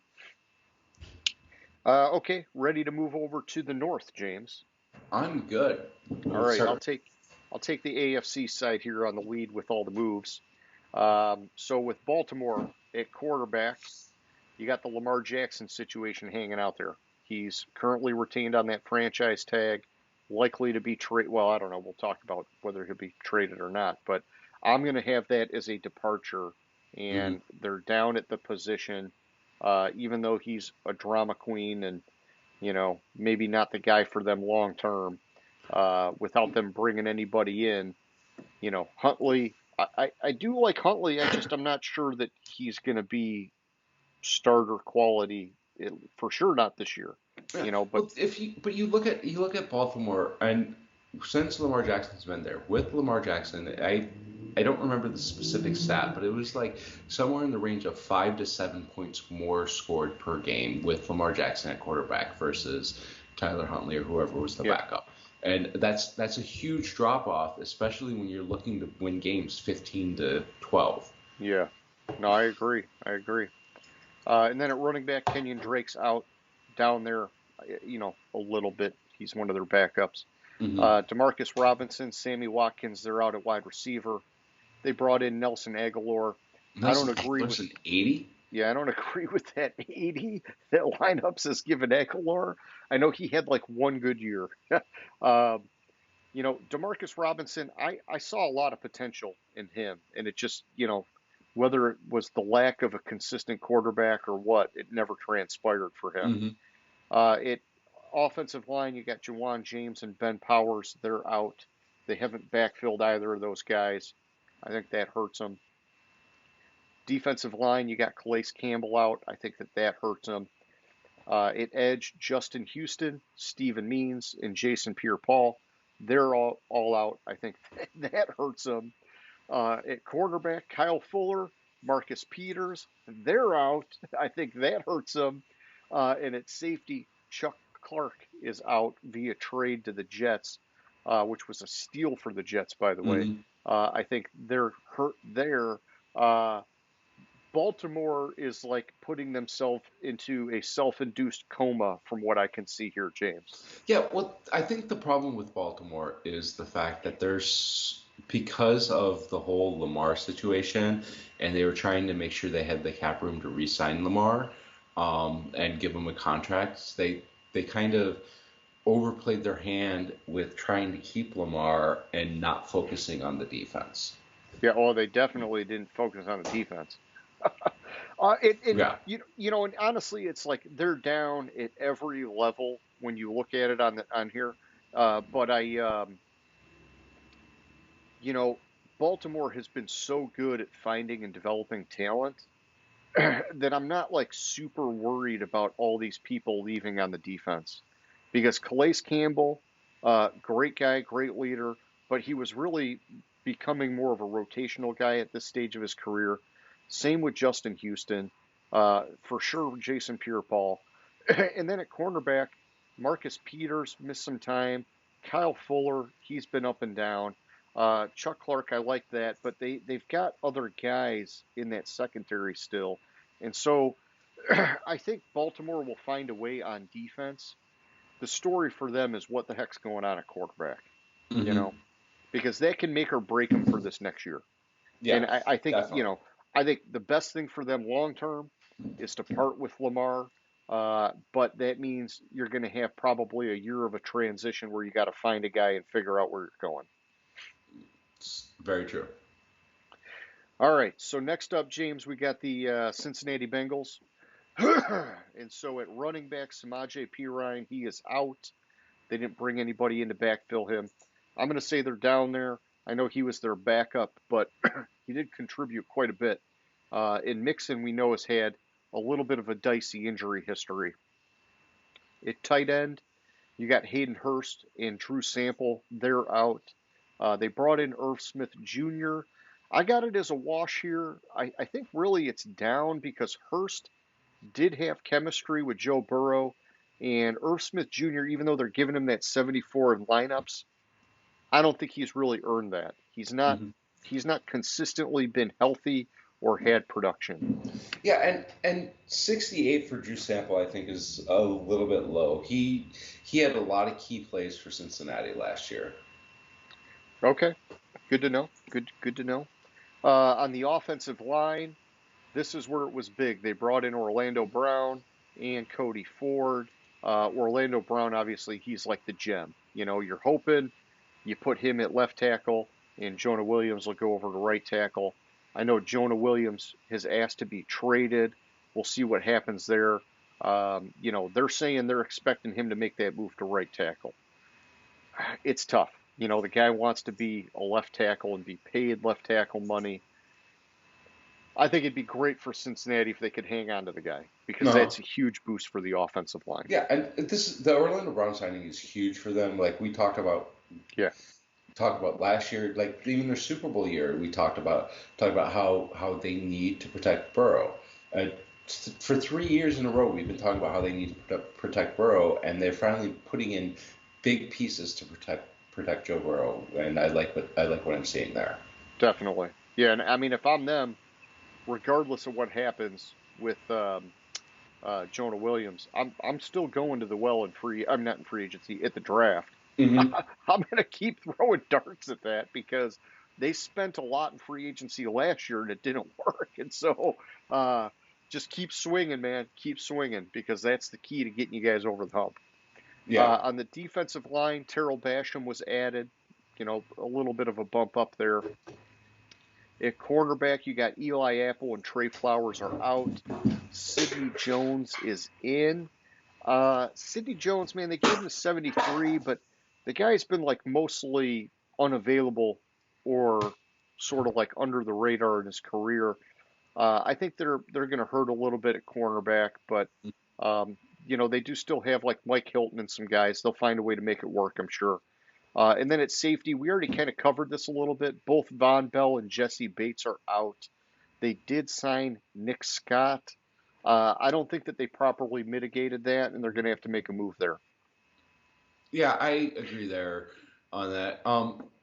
In the secondary, which is sad, is Cincinnati is way down. Yeah, On the flip side, I think on the offense, they're a little bit. I mean, the offensive line is huge it for should be that a big offense. So improvement. that Yeah, should be a big improvement. Yeah, they did lose P Ryan and some tight ends, but I mean, overall, I think the offensive line improvement will help the offense, which will make their offense better next yeah, year. and they still have three sweet wide receivers, so Hmm. I think they'll find a way to adjust without Hayden Hurst. Yeah. And by the way, this is like a freaking stacked tight end class coming out in the draft. So they might True. find a gem that could have an immediate impact there. Very true. Very true. All right, so next up, James, we got the Cleveland Browns. And so at quarterback, they lost Jacoby Brissett with that rockin' 68 rating. I actually like Brissett, but I got it as a wash. Deshaun Watson's the guy there now. At running back, Kareem Hunt is gone. So is Ernest Johnson. They're down. I think you can debate how much because Chubb was really their main guy anyhow. But Kareem Hunt did get a lot of activity backing him up or complimenting him. I think it just remains to be seen how that shifts now with Watson is more of a mobile quarterback. I think some of those opportunities that Hunt would have normally gotten are going to be gone anyhow. And so that's just something to see what happens there. At wide receiver, they brought in Elijah Moore. They made that trade with the Jets. I like that. I think they needed somebody else take some of that pressure off of Amari Cooper and Elijah Moore. He's still developing and he's Hmm. shown some flashes. So that could be a really good signing for them. Tight end, Pharaoh Brown is out. They're not going to miss him. Jordan Atkins is in. Like I told you earlier when we talked about Houston, I like Jordan Atkins. Um, but he's not a starter. And they've got holy cow, I'm drawing blanks left and right tonight. They got what's his face at tight end anyhow, so he's only coming in to be a backup. Oh, it's Offensive line. Oh, you're looking at what the tight is? end. Yeah, I'm Yeah, he drawing was a like a blank second too. round pick or something. I forget his name, but yeah, offensive line. Chris Hubbard is out. They haven't backfilled. I'm going to say it's a wash just because Hubbard, he's got a 68 rating in lineups. Defensive line, you got Taven Bryan out. They brought in Tristan Hill, Maurice Hurst, and Dalvin Tomlinson. I like that. I like that they're trying in some way to sort of fortify that defensive line because it's all about Myles Garrett, and he's not really had a running mate. At edge, Jadeveon Clowney's out. See you later. and Chase Winovich, he's out. They brought in Ogbanio Okoronkwo. I do like Okoronkwo a lot, and I dislike Jadeveon Clowney. So even though I'm showing them down here, I think the combination of the line and the edge moves is actually a good improvement for Cleveland. And So then at linebacker, they have the tight end. They have Njoku and Harrison Bryant. thank you. Yeah, I was thinking Njoku, but yeah, Harrison Bryant. Yeah, so Atkins is really going to be their number 3 guy anyhow. Hmm. And then yeah, linebacker Deion Jones is out. I'm going to say they're down there. They just traded for him last year, and so or however that worked with Atlanta. But either way, he's out. That doesn't help them, and they were really weak at linebacker last year. So I'm surprised that, of course, he's in decline phase. So I don't know. I guess I get it. Cornerback Greedy Williams is out. Mike Ford is in. I'm going to say they're down there. Safety Ronnie Harrison and John Johnson are out. Juan Thornhill is in. This is one where Ronnie Harrison obviously decline phase. John Johnson, even though he's got the higher lineups rating, he just didn't really seem to click in that defense. Hmm. Juan Thornhill had a really, really strong year in Kansas City. This combination of moves might end up being to their favor. So, to be seen. All right, so then we go to Pittsburgh. And so, James, they have finally washed their hands of Mason Rudolph. What a waste of a draft pick. I vaguely remember Ben Roethlisberger bitching about that. It was one of those, why are you drafting a quarterback when we could be filling a different hole? But they did it, and he never did shit for him. He's gone. And I wonder if he'll latch on anywhere. I really do. I doubt it. Yeah, I mean, it just seems like it's over for him. But maybe a team will try because he has been in the league long enough that somebody might want to kick those tires. In the running back room, you got Benny Snell and fullback Derek Watt, both out. I suspect they're going to bring back Derek Watt, but we'll see. Wide receiver, Miles Boykin, he is gone. They had the rookie Pickens showing some potential last year. I don't know that they're going to miss Boykins, so I got him down, but I don't think it's huge. On the offensive line, I like they brought in Isaac Seumalo, the guard from Philadelphia. I think that's a bump for them. And man, I've been wanting to see Pittsburgh beef up that offensive line for years, and they just never do it, man. But I think Seumalo, that's huge. It'll help Kenny Pickett. It'll help Najee Harris. On the defensive line, Tyson Alualu and Chris Wormley, they're out. I think they're down a little bit there. At the edge, Malik Reed is out. They haven't backfilled him, down a little bit there. Linebacker, both Devin Bush and Miles Jack are out. They brought in Cole Holcomb and a Landon Roberts. This one, it's another one of those moves on paper. Looks like they're down. Devin Bush was a little bit disappointing for him. And I don't really know that Miles Jack really deserves that 84 rating. Cole Holcomb, he's another one of these guys that snuck into that top 100 list. And then a Landon Roberts, they got him listed as a linebacker. I can see him maybe playing a little bit of the, like that Bud Dupree role when he was back in Pittsburgh, where it's really more of an edge guy than a linebacker. And then at cornerback, you got William Jackson and Cameron Sutton. They're out. They brought in Patrick Peterson. I'm putting him down there. I think Patrick Peterson with the 84 rating, at this stage of his career, I'm not sure about it. A change of scenery might be good for him. I think Cam Sutton, on the other hand, that 73, I think he outperformed that. Well, if you look at the addition of Cam Sutton, the adding team, they have him as a 76. So I mean, that's even good, low. yeah. That's even a little bit low for Cam Sutton, I think. Yeah. I know he had some really good PFF ratings. So, but yeah, and then at safety, you got Terrell Edmonds and DeMonte Kazee, as well as Carl Joseph. The three of those guys are all out. They did bring in Keanu Neal to try to mitigate some of that, but still down overall. It's a lot of depth that Pittsburgh's lost. In Pittsburgh, they're another one of these teams where historically good at drafting and developing guys, but you do got to wonder because they've lost a lot here. Yeah, and I think because I interrupted you, forgot to say that they added Patrick Peterson at cornerback, but I think the Oh, 84 for Patrick Peterson is a little bit high for him where he is in his career.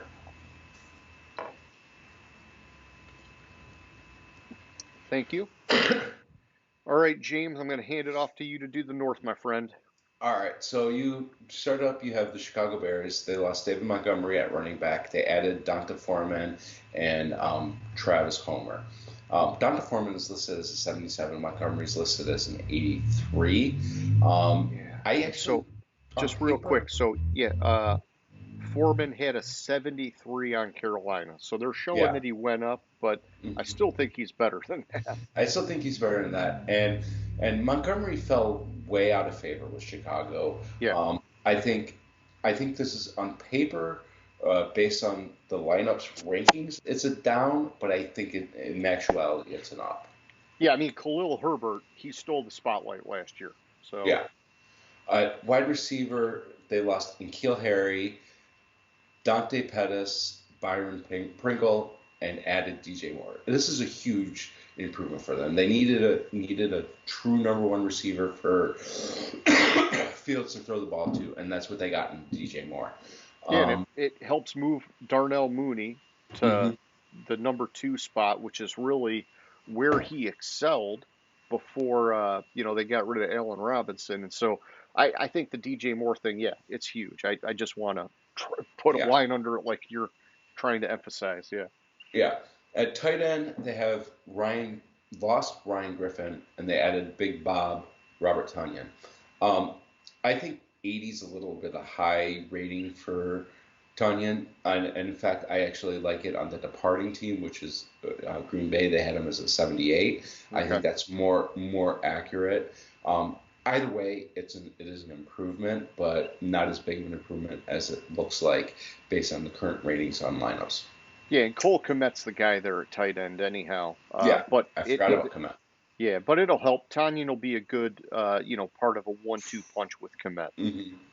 Um, on the offensive line, they lost Riley Reef and Michael Schofield, and they added Nate Davis. This is an improvement. Yep. Riley Reef, what has he been in the year for like 20, 22 years, or league for like 22 Hey, years? he's still kicking, but yeah, he's Yeah, in decline. he's in both. Michael Schofield is a 70. He was more of a depth. I like Nate Davis at a 78. I like the addition there. They had or the improvement there. Defensive line is kind of a wash. They lost Armand Watts and Mike Pennell and added Andrew Billings. There's a bunch of nobodies. Depth move. Yeah. And the edge also is a wash. They lost El Kadan Muhammad and added Demarcus Walker. Uh, who Yeah, and Walker's probably better than what lineups has given him credit for.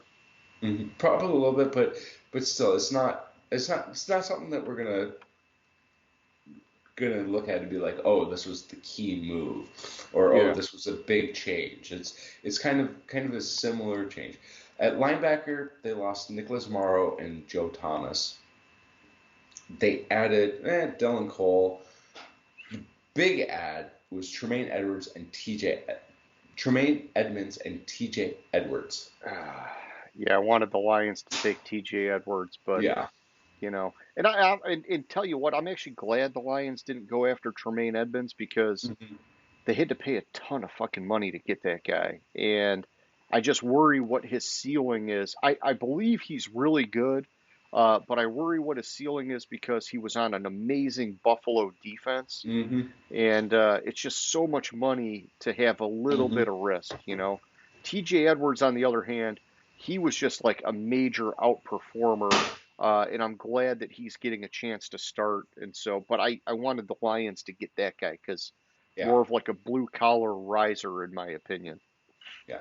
And then at safety, they lost DeAndre Houston Carter, who and probably shouldn't even be on this list because it's not a big name loss. Okay. All right. Detroit Lions. Oh, this is going to cause some some grief. My statement here is going to cause some grief with you. That running back, they lost Justin Jackson and Jamal Williams, and they added David Montgomery.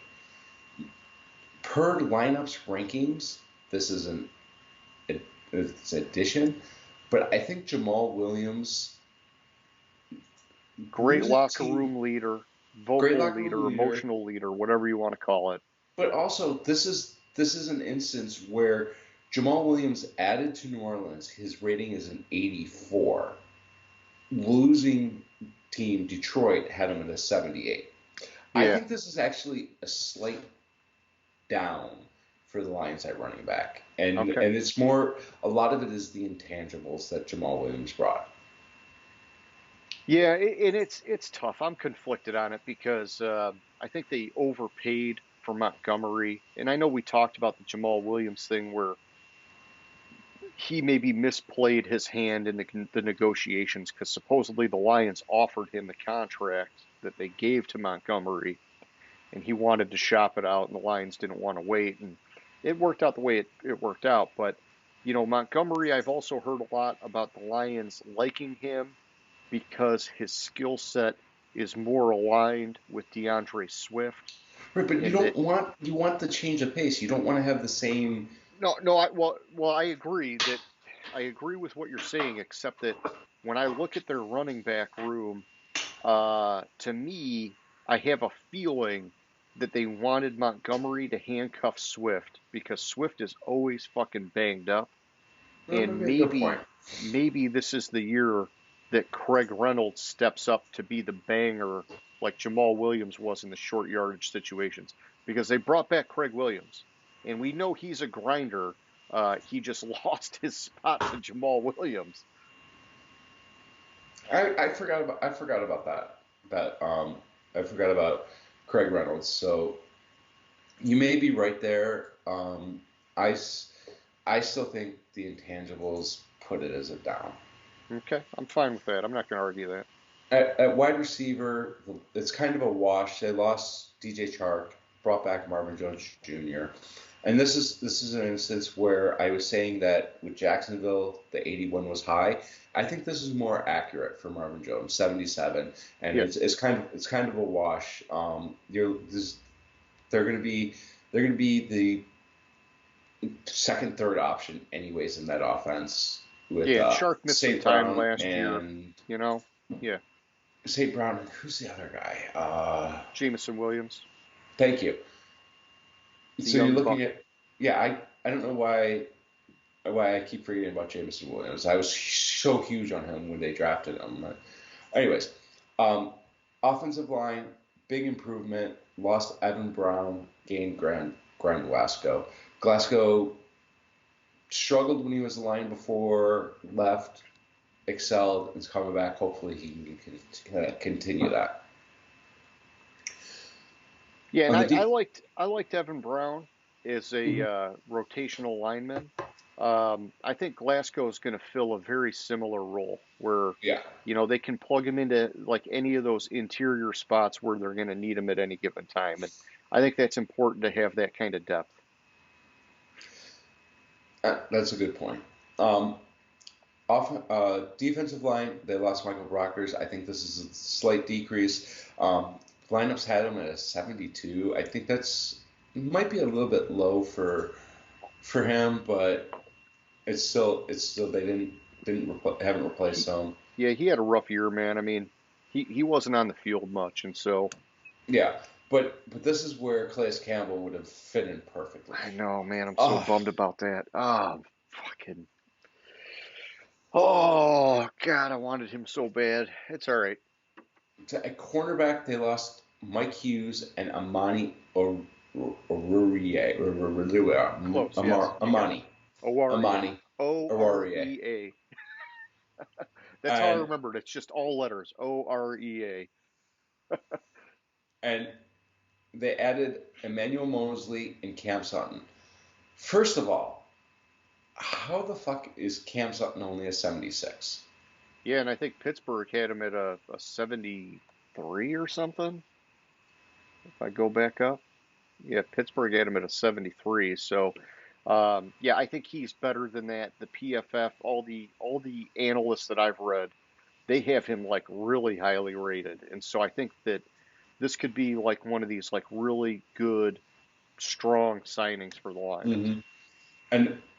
And also at the secondary, like secondary, I'm sorry, at safety position, they lost to Sean Elliott and added C.J. Gardner Johnson. Um, Secondary is greatly improved. Yeah. Um, I still wish they didn't never drafted Akuda, but I hey, know, dude. We were all over it from day one. yeah. Overall, I think the Lions are up.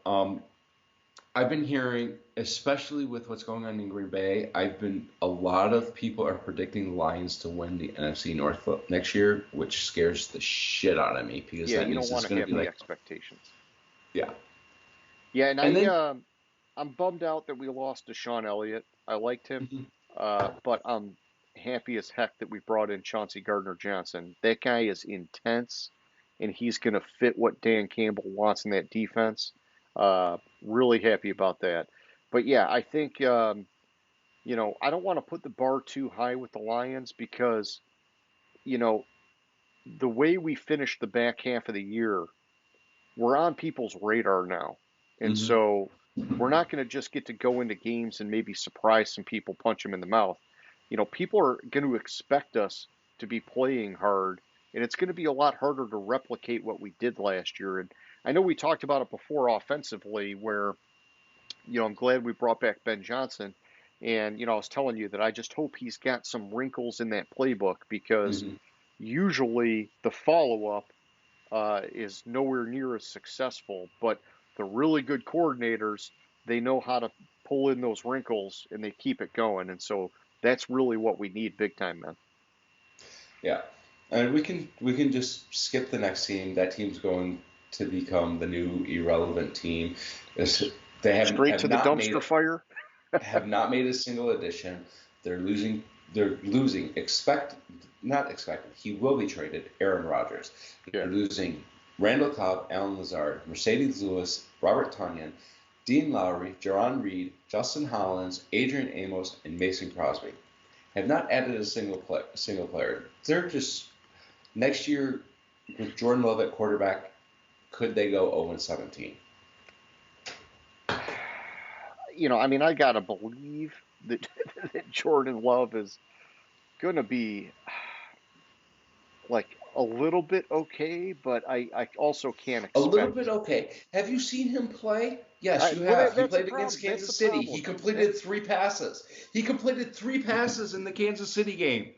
That's all I'm saying is Three it's just, passes. for a first round pick to have been riding the pine this long, I would hope that there's something there. I'm not asking for, and LaFleur is already sandbagging them big time, which I think is the right thing to do. It's tough, man. It's tough. They're effed, and I'm glad they're effed. Okay, let's go through. He has played in 6 games. He started 1 game. He is 0-1. I'm sorry, he's played in 10 games. He started 1 game in his career. Oh, he's completed 50 passes. Um, he has he has a Uh, 1-to-1 interception ratio. yes. The TD interception ratio. He has a 60% completion percentage. Yeah. He has 606 yards on 50 receptions. Yeah. All right. I'm That's not going to argue with any of that, man. I don't. I thought they were stupid as f to draft him, and it just, yeah, but Rodgers has got to go. They got to, mhm. they made the bed, they got to lay in it, whatever. The concern I have is that I think maybe salary cap wise, they're a little bit hamstrung with the Rodgers situation because they should be beefing the fuck out of that offensive line and getting ready to run the frickin' Aaron Jones and AJ Dillon down everybody's throat every game because that's their only chance of staying competitive next year. Yeah. So, so I mean, it's a surprise like that he how how many years they had great quarterback play. Now they're going to be rolling out Jordan Love. I mean, hey, we're gonna see. The guy might be starter level. I'm not saying top 15, but he might be somewhere in the starting mix where you could say, yeah, he's a top 32 guy. He's just not. Andy Dalton is closer to a starting quarterback than Jordan Love All is. right, all right, all right. I don't know why I keep bringing it up. I have no reason to defend him. I don't like the guy. I didn't like the pick. Uh, I don't know. I'm just trying to throw the guy a bone because, you know, he's going to have an opportunity. All Yeah. right. Okay. You good to move on to Minnesota? Yes, I am, man. All right. So at wide receiver, Minnesota lost Adam Thielen, picked up Brandon Powell. Um, what was who did Thielen sign with? Carolina. We just talked. Thank you. Because I wanted to see that because I think they dropped him to like an 83 or something. yeah, okay, that's what I thought. So he was listed as an 86 with Minnesota, 83 with Carolina. I mean, you know, he is in the decline. They have Jefferson, who's clearly their number one. Thielen was starting to fade in like his usage. So I mean, it makes sense. I think they also have somebody else. There's a name I'm forgetting at wide receiver that came onto the scene. So they had Olabisi Johnson. Jalen Rager, Okay. and he had a pretty good year last year with them, if I remember correctly. Yeah, because I was gonna say I think Johnson's gone, but yeah, all Yeah, right. Hopefully they got something out of Rager because yeah, he didn't get it done in Philly, but sometimes the change of scenery helps. yeah. So last year, I for some reason I remember him having a good year last year, but I may be wrong. Yeah, for some reason I want to say he helped on special teams, and I think he Yeah, was he doing good was there. mostly special teams. He had 13 targets last year so never mind. That's fine. No, because I do believe that he found a good spot on special teams, and Hmm. so as long as you're contributing somewhere, I mean you're a fucking hero in my book if you make it into the NFL. So Yeah. At at tight end, they lost Irv Smith Jr. and added Josh Oliver, and that's a huge downgrade. Don't they have?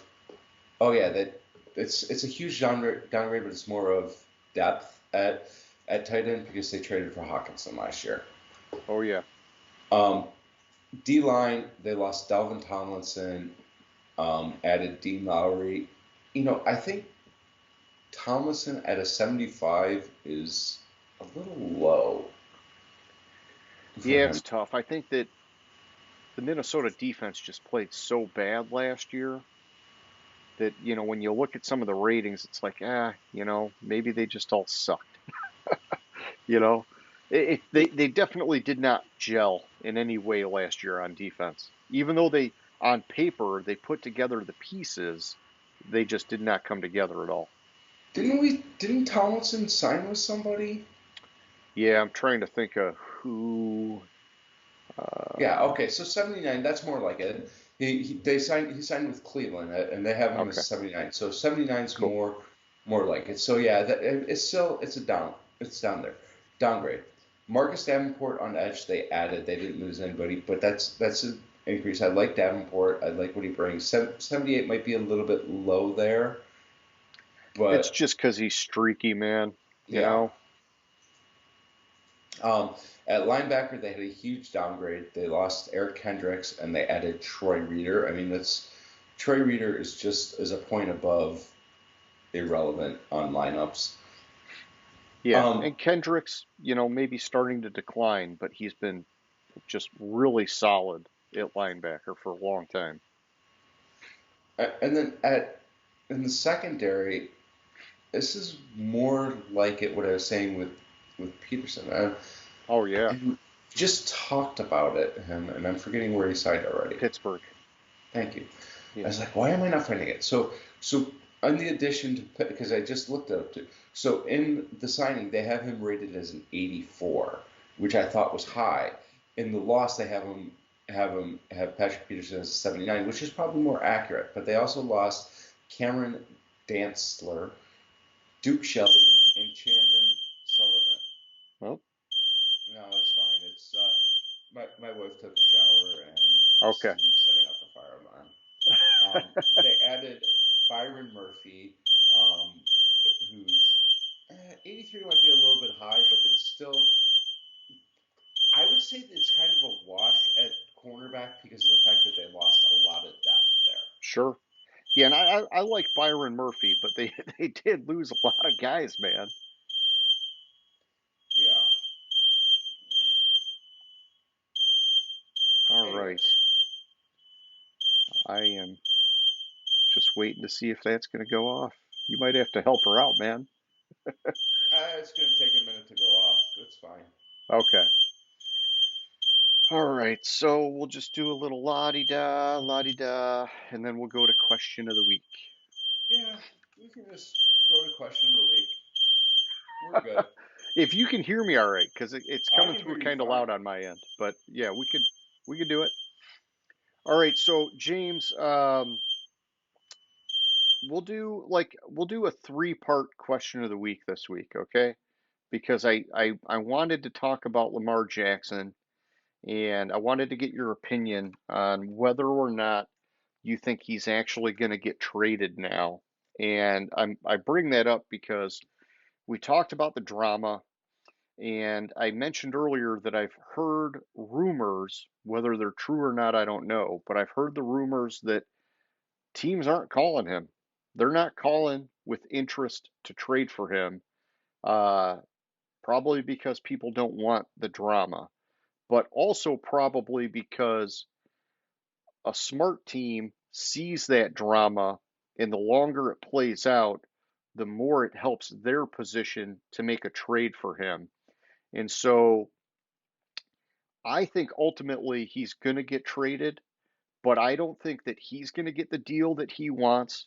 And I don't think Baltimore is going to get the 2 first-round picks. I think that something is going to happen where Baltimore's forced to extend him, and then they're going to have to get rid of him.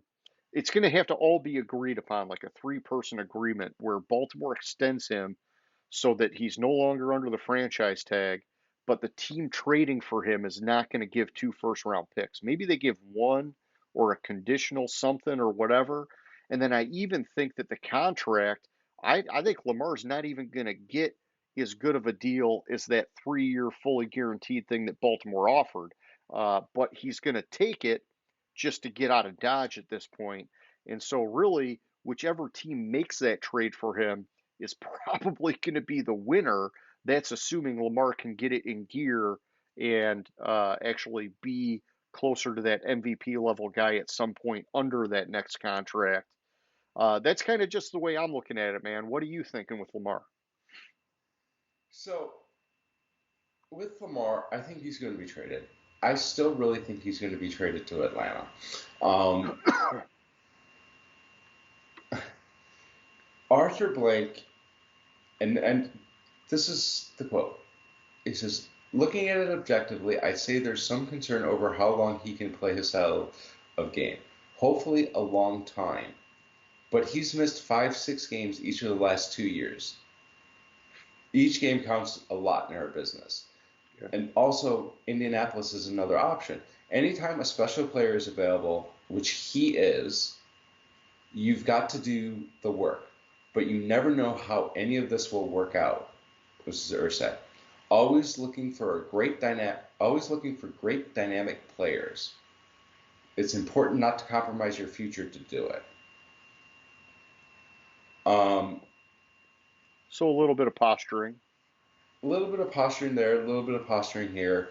A bunch of teams have said they're out on him. Yeah. But I'm hoping Atlanta is. Detroit stays out because people are saying Detroit's in, and I'm like, fucking please no.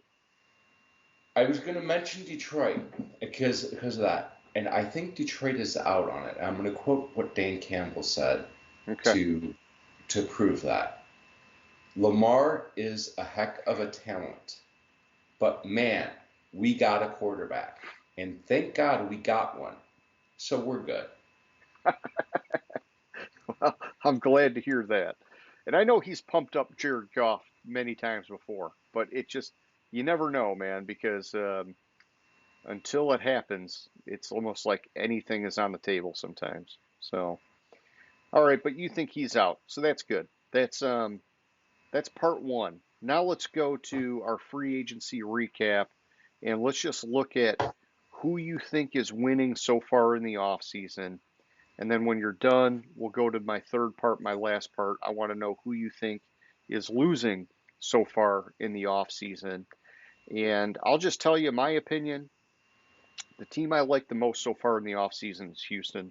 I know we got to talk about them today. I think they filled a lot of holes, which, like I was saying earlier, when you're at the bottom of the barrel, it's harder than you think to fill those holes. But the way they filled them is what I like. And the Jimmy Ward signing was like the cherry on top for me because of his connection with DeMeco Ryans. I just feel really good about what Houston's doing. I don't think they're going to be like some fucking deep playoff team next year or anything. But I think that they've made a huge improvement from where they were. I would give an honorable mention to Chicago because I think Chicago also filled a ton of holes in a similar kind of situation as Houston, a ton of them to fill, but they found a way to really plug them and do it in a very smart way for what they need to do with that team. And so I think you could go in a number of different directions, but those are the two that I like, and I give Houston the edge out of those two. What do you think, So, man? so if we're talking winning the offseason, which is going to include trades, I would say either Chicago or Carolina. Okay. Because Chicago, the DJ Moore and trading the number one pick and what they got from Carolina was huge. But Carolina getting in position to potentially draft a franchise quarterback is just as big. If we're talking about winning free agency only, I would say the Lions. Gotcha. Okay. Aside from David Montgomery and Marvin Jones, like those two are kind of, I could go without those picks. But what they did in that secondary, because the Lions secondary last year was so bad. That's what the secondary lost us a couple games earlier in the season, which prevented us from making the playoffs. And adding Emmanuel Mosley, adding Cam Sutton and Gardner Johnson are huge moves on that defense. That was the defense. The running defense was okay. Yeah, we got torched sometimes, but yeah, I mean it. The secondary was bad Yeah. last year, and they've addressed that. I think they're going to address the run defense in the draft. They have, they'll have Jamison Williams for not a free agent, but Marvin Jones will slide into that number 3 slot, which is about where he is anyways at this point in his career. I agree with you. Thinking about it, David Montgomery, I could go do away with it, but thinking about it objectively with how he's a complement to Swift's style, maybe that's an improvement because Swift does lose a lot of games. But I really think the Lions have added some key pieces in free agency.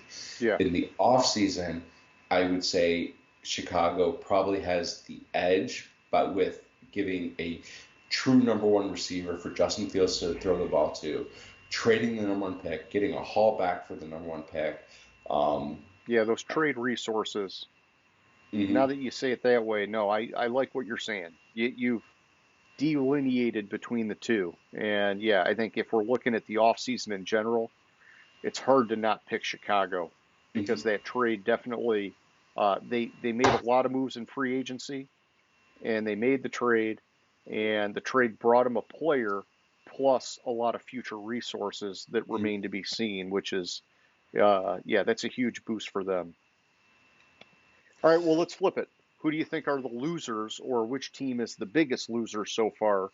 I know we talked about Green Bay. They've not done shit, and they're just going in the wrong direction. We tonight specifically talked about Baltimore and Pittsburgh look like they're mostly going in the wrong direction. But also the Rams, who we covered last week, they're going in the wrong direction big time.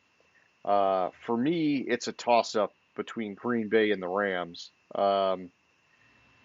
You know, man, I mean, if I had to pick, I'd probably pick Green Bay as being the loser, but that's contingent on Rodgers getting traded. Mhm. Because I do think that the Rams, they can actually still make something happen as long as Stafford's healthy and they find a way to do something with that offensive line eventually. But I mean, the Packers, they're just going all in the wrong direction right now. So currently, I would give it to the Rams because technically, I would say it's a toss-up between the Rams, the Ravens, and the Packers, Okay. and that's contingent on losing a franchise quarterback. The Rams have. I would give it to the Rams because I can only go on what moves have been made, Sure. and that's the Rams. Once Green Bay or Baltimore or even both of them, losing your franchise quarterback and not having a franchise quarterback in this league, there's two types of teams in the league: a team that has a quarterback and a team that doesn't have a quarterback. If you have a quarterback, you have a chance. If you don't have a quarterback, you don't have a chance. And Yeah. without Rodgers, with Jordan Love, Green Bay has no chance. Without Lamar, they don't have a quarterback, especially with losing the pieces they've lost on defense. That defense is going to take a step back. It took a step back last year, but it's going to take Yep. an even bigger step back this year. And with trying to win the game by 3 points, eventually you're going to need to put up points. And if you don't have a quarterback, you can't put up those points. Huntley Yeah. is a poor man's version of Lamar Jackson, but he's not good enough to be a consistent starter in the league. Yeah. And I hope he develops into something, but I don't know. It's tough. But yeah, I like the way you broke it down, and you know, hopefully we get some takers for question of the week. We got a three-part thing here. Answer any one of them or all of them if you want. Definitely play Name That Stadium though. Don't be a douchebag like McDaddy, because I'm calling his ass out. And yeah, next week, James, I don't know. We're getting close to the draft. I think we probably got to start looking at team needs and Hmm. some things like that leading into the draft. Maybe, we'll talk about it this weekend. Maybe we split up like team needs over the next couple weeks, and then we do like a mock draft before the draft. At least try to hit the first round, and then we'll be at the draft. It'll be here before we know it, man. Yeah, it's coming up pretty quick, so Yeah, I'm excited. All right, cool. Well, hey, man, you got any closing thoughts? I don't think so. I think I hit everything. All right, homie. Well, hey, man, have a good night. Sounds good. You too. Gridiron Grinder. Hut hut hike.